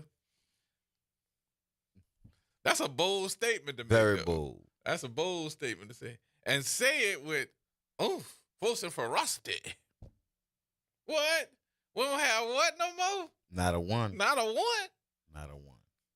Huh. What'd that say?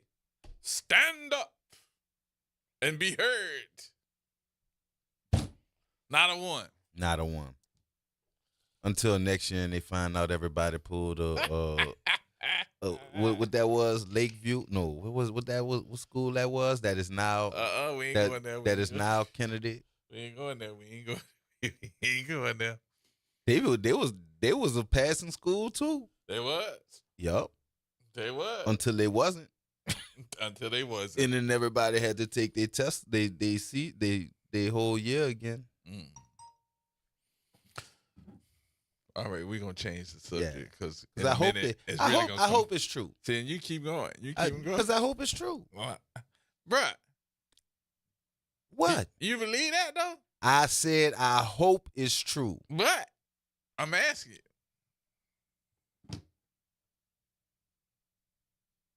1, 2, 3, 4, 5th.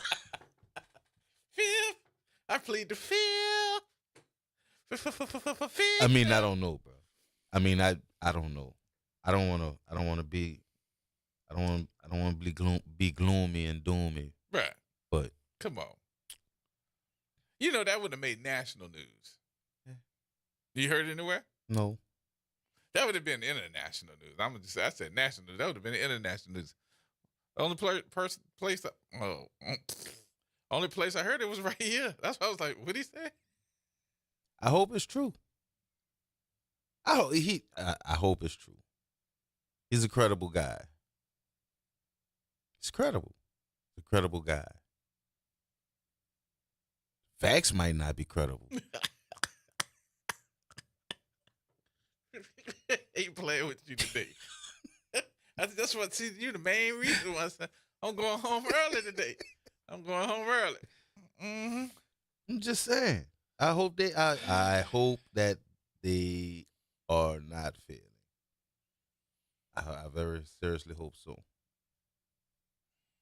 Well, it just caught my attention. I'm sorry. Yeah, that's why I had to ask you. You know what? One, because I understand. Two. Because I understand. Count. That's almost 3, like the 4. The captain's test. It's almost like you expect me to believe that last year. I got some juicy gossip for you too. Oh yeah? Yeah. That's okay. That's fine. Guess what I heard? What? I'm getting a raise? Heard that there's a possibility. That I'm getting a raise? No, that would, that's out of my pay grade. If you get one, I need one too. Mm-hmm. I heard there's a possibility. Now this just came through a little birdie. Chirp, chirp, chirp, chirp. Chirpy? Mm-hmm. They came in my ear and said that they doing an investigation. Uh-oh. To find out. Uh-oh.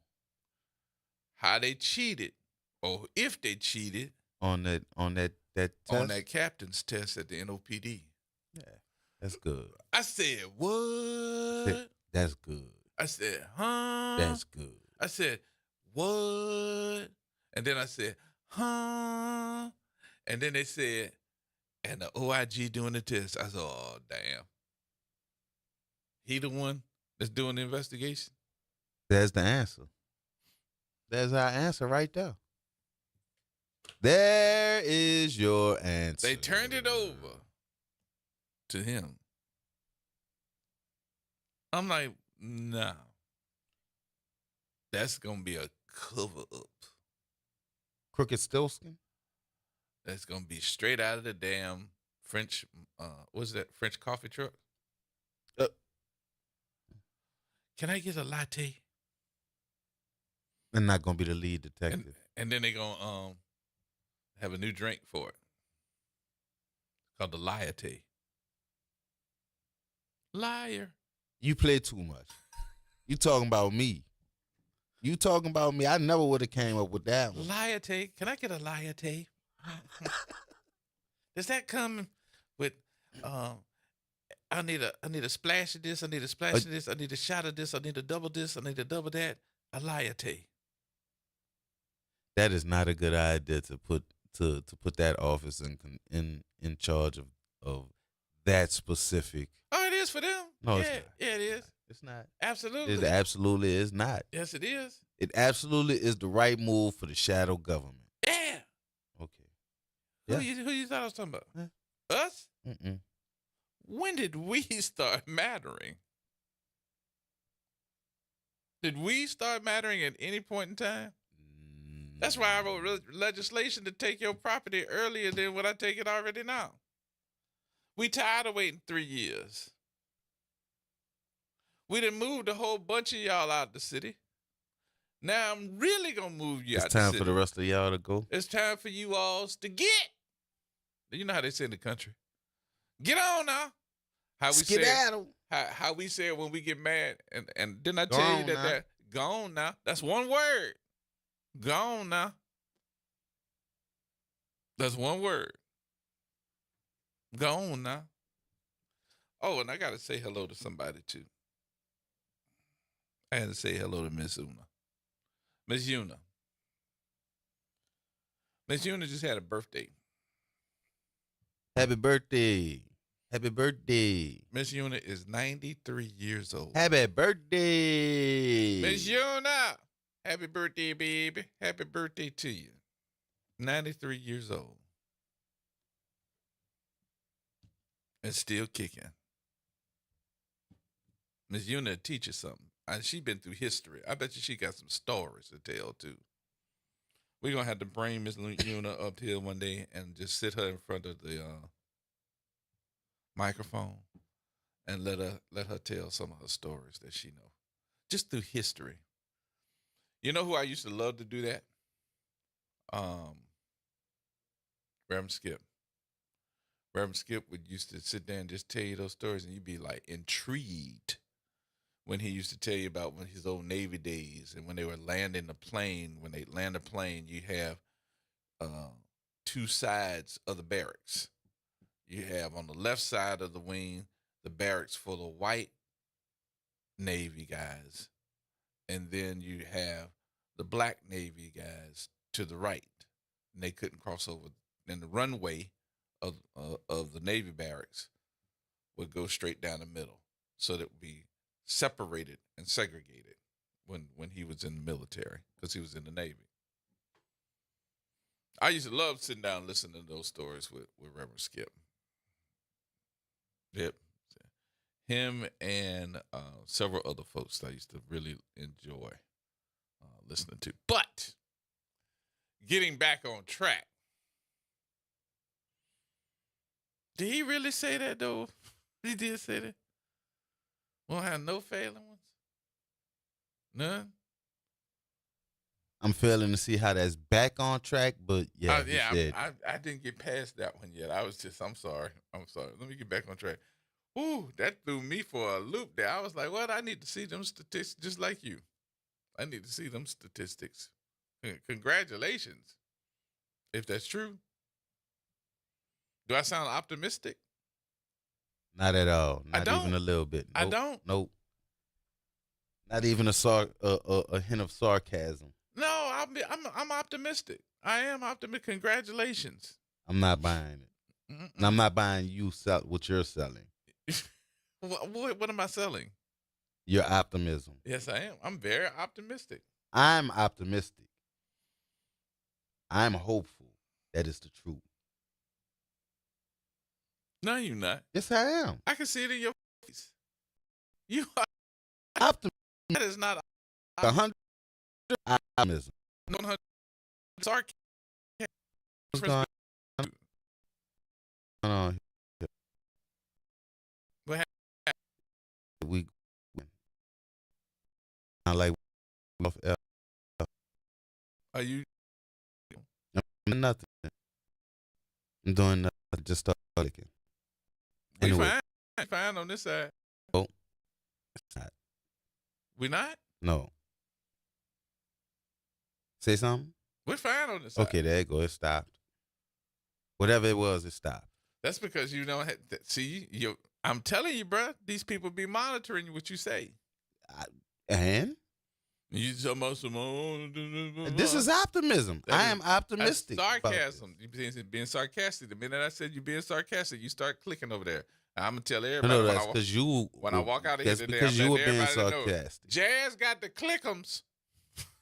Jazz does not have the clickums. Let's clarify that right now, right here, right now. Jazz does not have the clickums. Jazz has never had the clickums. Jazz will never have the clickums. Jazz been messing with them clickums. You know what?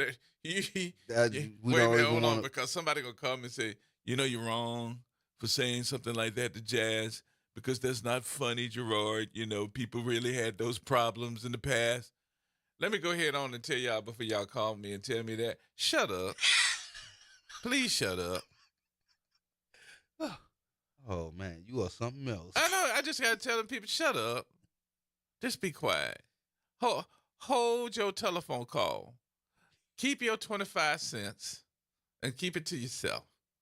Well, I don't need nobody else preaching to me. I already had one. What was that? One time. Was that this week? Or was that last week? That was Friday? I think that was Friday. I think that was last week. Don't call me with all that crap when I done already said I did this, I did that, and I know what this means. And you still call me just to hear yourself talk. I don't hear it. I don't hear it. And you should hear all the other people that talk about you when you call. Not you. I'm talking about him when he called. Preaching. Like, man, you better get you a pulpit and get off the radio. Okay, I got that off my chest too. Are you sure? Let's talk about you and these clickums. There's nothing to talk about. I established this. So I'm looking around and I say to myself, how do we get to the point? You got Alvin online. Oh, Lord. That's Alvin for real? Alvin. Dying laughing at you. What's happening, G? What's wrong with you? Jason, I just clarified it right now. I do not have the click'ems. You got them click'ems, bro. Yeah, but let me get about 2 of them, you heard me?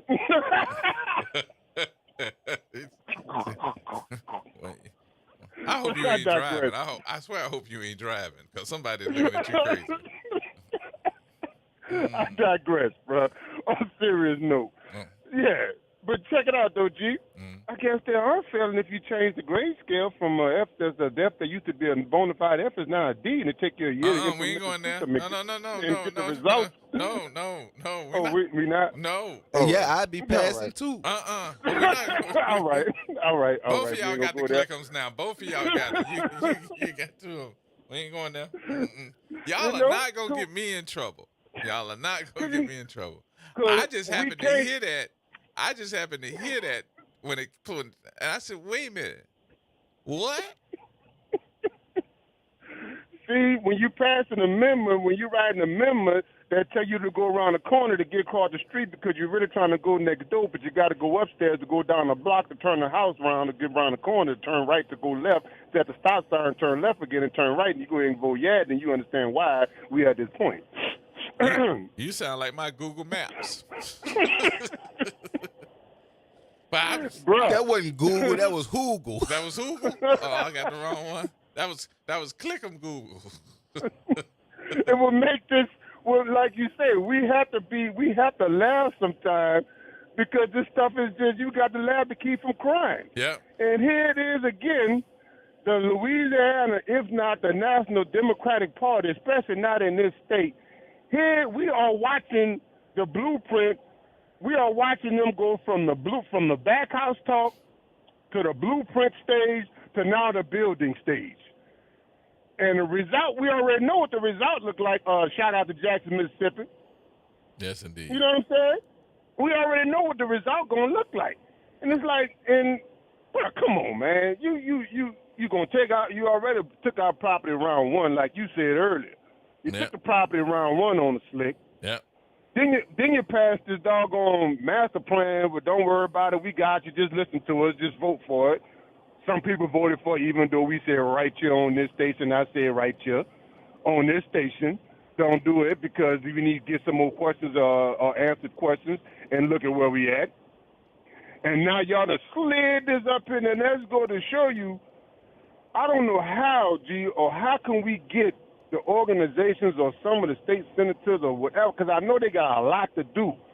But somebody got to let the regular public, general public, know what's really be going on in them bills what they be passing, man. Because like the senator just said, you thinking you voting for something else, but if you vote this way, that's going to trigger something else somewhere else down the line that you ain't going to know what hit you till it's time. And so when you get there, we going to be...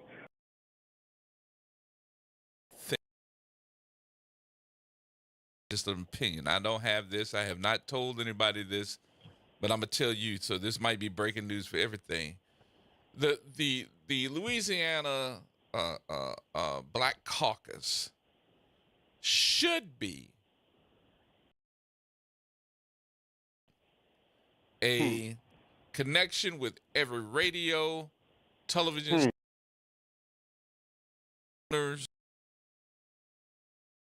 should have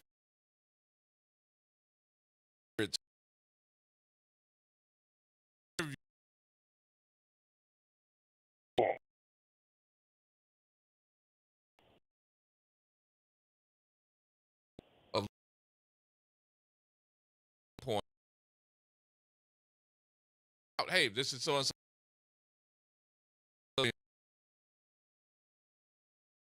Yada yada yada. 30 seconds to a minute.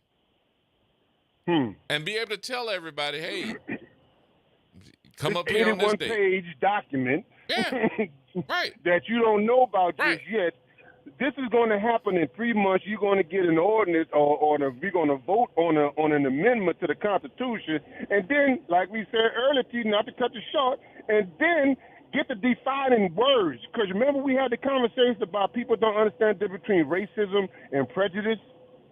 People don't understand the difference between Constitutional Amendment and statutes in the Constitution. Right. Well, here's the other thing, and I really do believe that at some point there has to be a discussion on how we get our word out. And you have all these black papers here in New Orleans alone. You have Vincent Sylvain that has Constant Contact, and everybody usually subscribes to his, and he's political. You got Beverly McKenna that has the Tribune. You got Terry Davis that owns his own newspaper. You have all these different African-American papers that I don't see these articles from the Black Caucus. I don't see these. None. I may see all the, segments where you got this one being honored and saying something that, may not have anything to do with the vote. But I do believe that there should be seconds. You even got Jeff, the owner of the radio station here. You got Black Source Media. Yep. There should be a conversation. I'm on the email list for that. There should be a conversation with the Black Caucus every week. And where the mailers at, G? I don't even see no mailers with this kind of stuff. You know what I mean? Because you're talking about property tax. You're talking about people's property now, man. Yep. This is part of the takeover. Yeah. We're not even talking about the next mayor of the city yet. We're not even talking about the next congressional race yet. So when we gonna start? When we gonna start hearing it, delegates? And you wonder why not only did Sean Wilson lose, the other gentleman from Shreveport, remember the brother that was from up north Louisiana that ran for governor, that was a captain or a captain in the service, the military or something like that? Yep. Mm-hmm. No support. I saw I saw the sheriff from up Shreveport this past weekend for Thanksgiving. He was at the Bayou Classic. Whitehorn. I got a chance to meet him and talk to him for a minute. Oh, that's the one that lost by, or the one by one vote, and they wanted to redo the thing? Yep, and then went back and spanked his butt. He got the election in his favor. So yeah, he is the sheriff now. Saying? Yeah, he's the sheriff. Good now. deal. So good deal. But we need these follow-up stories and tits for tats like that, so we can really understand. Because, like you said, I've been listening for the amendment. I've been doing my research, because I wanted to know when I saw property. I'm like, hold on, that made me think about something. Property, hold on. Anything dealing with property in the state of Louisiana, we need to be watching very closely. Anytime somebody says something about property, they come out the doggone Baton Rouge legislature. I just think right now what they're trying to do is take away your 3-year grace period. Yes. And they're going to turn it into something real low, either 6 months, 9 months, or something of that sort. And a lot of folks just going to lose their property just because of time. Yes. You said that point just a minute ago with the senator, which was very salient, because the ex-senator said it this morning, too, on the morning show. Yeah. The issue with that is just not that is going to trigger something else that nobody ain't read no 81-page report. And if you did, I promise you was confused by page 20. Mm-hmm. If not by page 2. Yeah. But this is all good, though. Like I said, we just got to get our stuff together, If we got to stop getting on them clickers and we'll be all right, and then stop acting like we know what we're doing, because the grade been changed. But, I'm just saying. Them clickums got you acting crazy, huh? See, something wrong with you, bro. Something wrong with you. I got a 50, so I'm passing. No, sir. I'm not playing with you. I got a 200 credit score, so I got good credit. I'm not playing with you. Goodbye. I don't talk no more. Goodbye. Oh, boy. See what you be starting? I didn't start nothing. Oh, yes, you did. You absolutely did. No, I did not. You absolutely did. Absolutely not.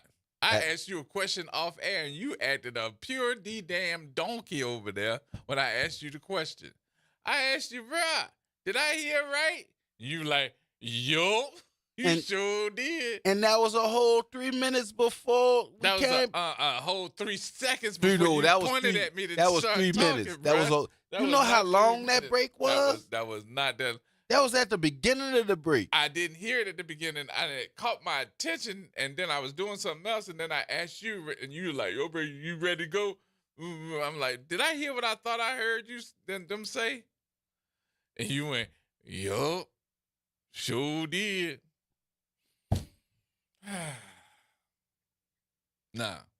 Ain't no nah, not what? Nah, what? Election day is vote. People got to vote. What, Saturday? Yep. Yeah, on 7th. Pamela called in and wanted a refresher, so she was confused. She was like, "No, yes, yes, no." Yep, she got it right. Yeah. And then, which came from Councilman Johnson, which I totally agree with. If you don't understand it, if you want to go back, if you want to go read it yourself, you want to go online and read it, you actually can go to PAR Louisiana. That's PAR Louisiana.org. PARLouisiana.org. And you can pull up the constitutional amendments, and they give you what they are. Plus, they give you the proposed change, they give you the argument for it, and they give you the argument against it. It's some reading. You're going to have to read it.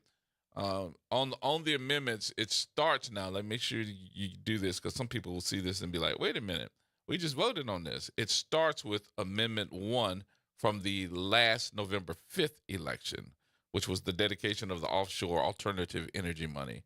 That one just skip over because that's already done, okay? And you want to go to the December 7th election, that's Amendment 1. December 7th election, Amendment 1, which is the expansion of the Judiciary Commission and revoked judicial investigation process.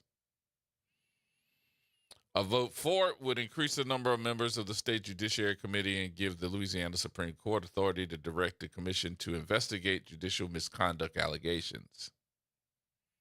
A vote against it would maintain the current 9-member Judiciary Commission and keep the local Louisiana Supreme Court's authority over judicial ethics and discipline limited to action-based or recommendations from the commission. So there you go. All right, we got to take our break here. We'll take our break. We'll come back, follow up with our last telephone call for the day, and then we'll give you the other 3 that you need to pay attention to on December the 7th when you go in and vote. Is it going to be low voter turnout or not? We'll see. More coming up, y'all. Everybody will tell you. Trying to grow your business or increase traffic to your location? We can help. WBOK 1230 AM has a number of solutions that will meet your individual needs. Give one of our consultants a call today at 504-582-9420 or email us at info@wbok1230.com. And remember, an investment with WBOK is an investment in our community. Call today. Oh no, stomach issues again? Stomach issues? Who are you? Your pancreas. I could be the real reason for your diarrhea, gas, bloating, stomach pain, or loose oily stools. I thought it was my stomach. People often do, but any of these symptoms could mean having a condition called exocrine pancreatic insufficiency, or EPI. With EPI, the pancreas doesn't release enough enzymes to break down food, but EPI is manageable. Use the symptom checker on identifyepi.com and speak with your doctor. That's identifyepi.com. Sponsored by AbbVie. Metropolitan Human Services District wants to remind you that treatment is effective and everyone can recover. If you are looking for a recovery program and you live in the Orleans, St. Bernard, or Plaquemines Parish, visit mhsdla.org or call 504-568-3130. Recovery is possible, and MHSD is here to help. Metropolitan Human Services District, where we change lives. This is wellness advocate and host of Change Your Water, Change Your Mind, Pastor David Patan. Every week, I'm educating you on how to be healthier by making simple changes to your diet. So join me every Saturday at 1 p.m. and let's get better together, only on WBOK 1230. What New Orleans is talking about. We all love surprises, but not if it's the flu or COVID. If you're 65 or older, vaccines are your best defense against severe illness from these viruses. Risk less. Do more. Get started at vaccine.gov, paid for by the U.S. Department of Health and Human Services. If you're living with dry age-related macular degeneration or dry AMD, you may be at risk for developing geographic atrophy or GA. GA can be unpredictable and progress rapidly, leading to irreversible vision loss. Now there's something you can do to slow it down and get it going slower. Izervay is proven to slow GA progression. Izervay gets GA going slower. Izervay or avacincaptad pagel is a prescription eye injection used to treat GA. Don't take it if you have an infection or active swelling in or around your eye. Izervay can cause eye infection, retinal detachment, or increased risk of wet AMD. Izervay may temporarily increase eye pressure. Your vision may be impaired after an eye injection or exam. Don't delay. Ask your doctor about Izervay today. Izervay gets GA going slower. Visit Izervay.com. That's IZERVAY.com. Hi, I'm Monica Pierre. And I'm Sally Ann Roberts, and we are the host of your Power is On Gospel Music Show on WBOK Sunday mornings. Best wishes this time of year. Remember, it's all about faith, family, and food. Happy holidays, everyone. Enjoy. And remember, your power is on. This is the coach, Garrett Sachere. The Sports Report is coming up next on WBOK 1230 AM.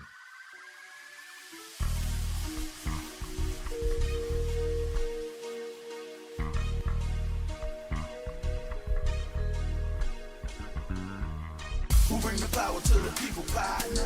Who bring the power to the hood home? Hey. That's that. Tune into the reality check. Look. Who bring the power to the people, partner? Who bring the power to the hood home? Hey. That's that. Tune into the reality check. Look. All right, folks. Welcome back. Final few minutes here before we get out of here for Thursday afternoon. I keep saying it's Wednesday, but it's Thursday, they say that we're going to have some pretty serious weather this evening. If you got to do something, make sure that you get in and get out and get back into your place quickly. They say what time that's supposed to be happening? I think they said about 6 or 7 o'clock, huh? Oh, okay. Didn't they say about 6, 7 o'clock? I don't know. I know you checking. Yeah, you know I know you're checking. I started to call my boy and ask him, man, you want to give me a weather update? Damon. But Damon busy these days, boy. You know, everybody trying to get Damon to come be their weatherman now. Damon, I ain't trying to tell all your business, but all the TV stations all over the country trying to get Damon to come be their weatherman. Everybody's fighting for him.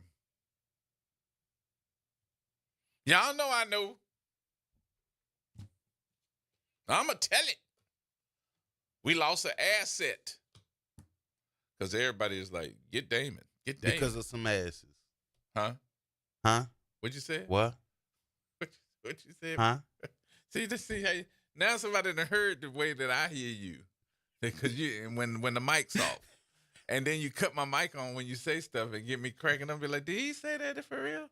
We lost our asset because of some asses. Yeah, well, I can tell you this one. A lot of folks in the TV realm and the TV filming industry are fighting for Damon Singleton, for him to come and be the weather person, the meteorologist at their television stations across the country. I tell him, I tell Dr. Tammy and everybody else, congratulations. Congratulations. What you say, James? Likewise, I congratulate the brother because he worked hard. He is an asset, and if it was not for asses like Jazz C, they would still be here, and they're a part of our community. Good luck, good brother. I would hope that the same luck, or not luck, but the same blessings fall upon our dear sister Deja Brown as well. That Paul, that's good money. I heard Dr. Wise talking about that on the morning show, and I checked it out. That helped me with the vote. So don't tell the people that read is too much it's a lot to read. It really ain't a lot to read. Oh, they break it down for you, the Par Louisiana guy. They break it down for you.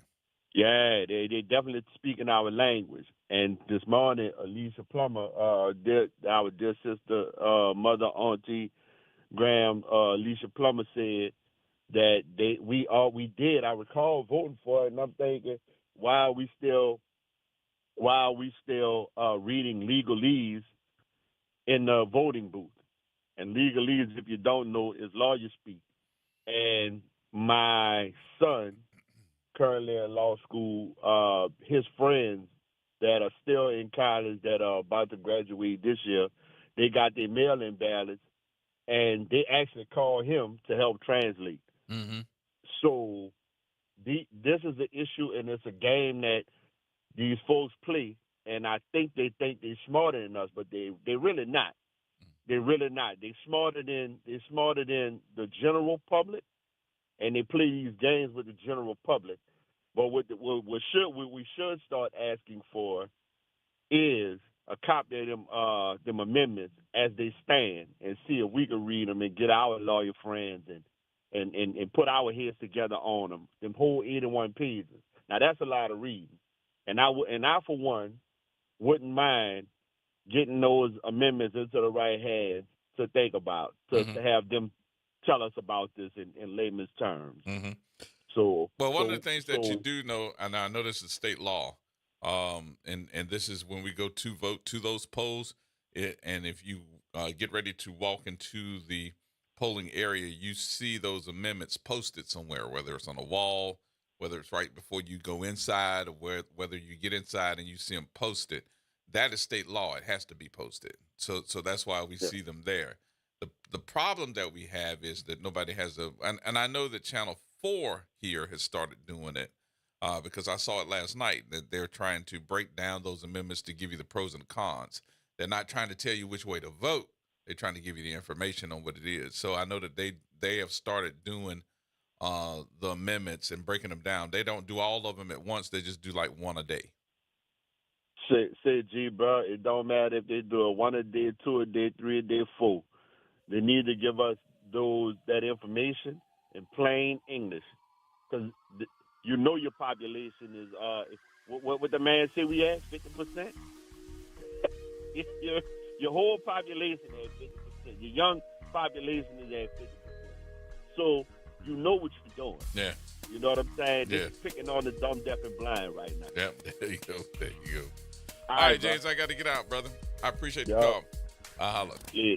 All right, that's going to wrap things up for me, folks. Thanks for everybody for being a part of the conversation on today. We will see you tomorrow. Get you ready for the weekend. The Sports Report is coming up next. Don't go nowhere.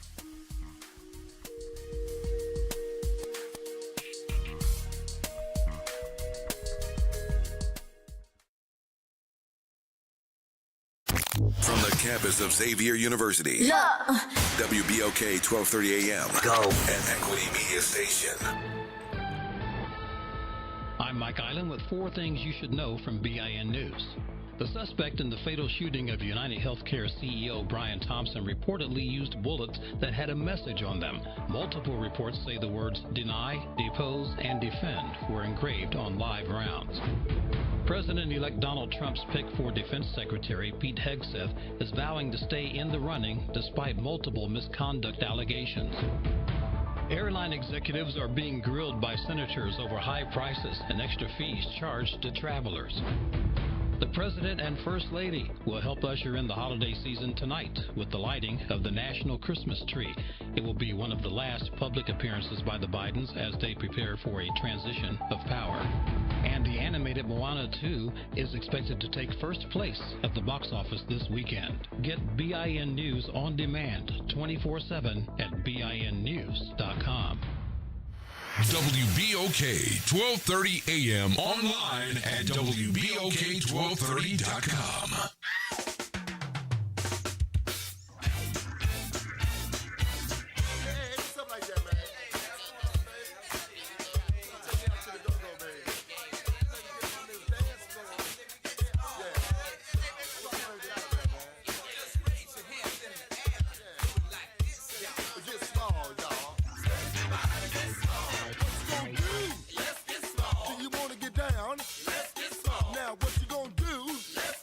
Do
gets started, you know it's hard to stop. 'Cause when that boogie gets into your soul, it makes your body hot.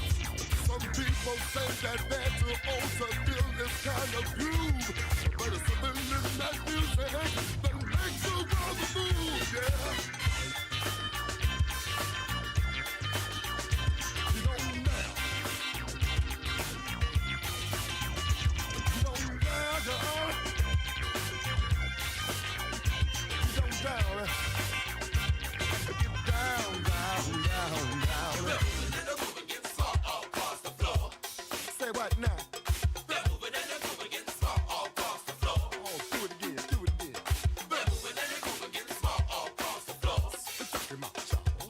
They're moving and the groove gets far across the floor. Now look here. Now what you gonna do?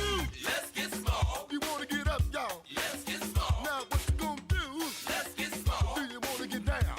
Let's get small. Now what you gonna do? Let's get small. We gotta take you higher. Let's get small. Now what you gonna do? Let's get small. Say what? Let's get small. Once you get started, you know it's hard to stop.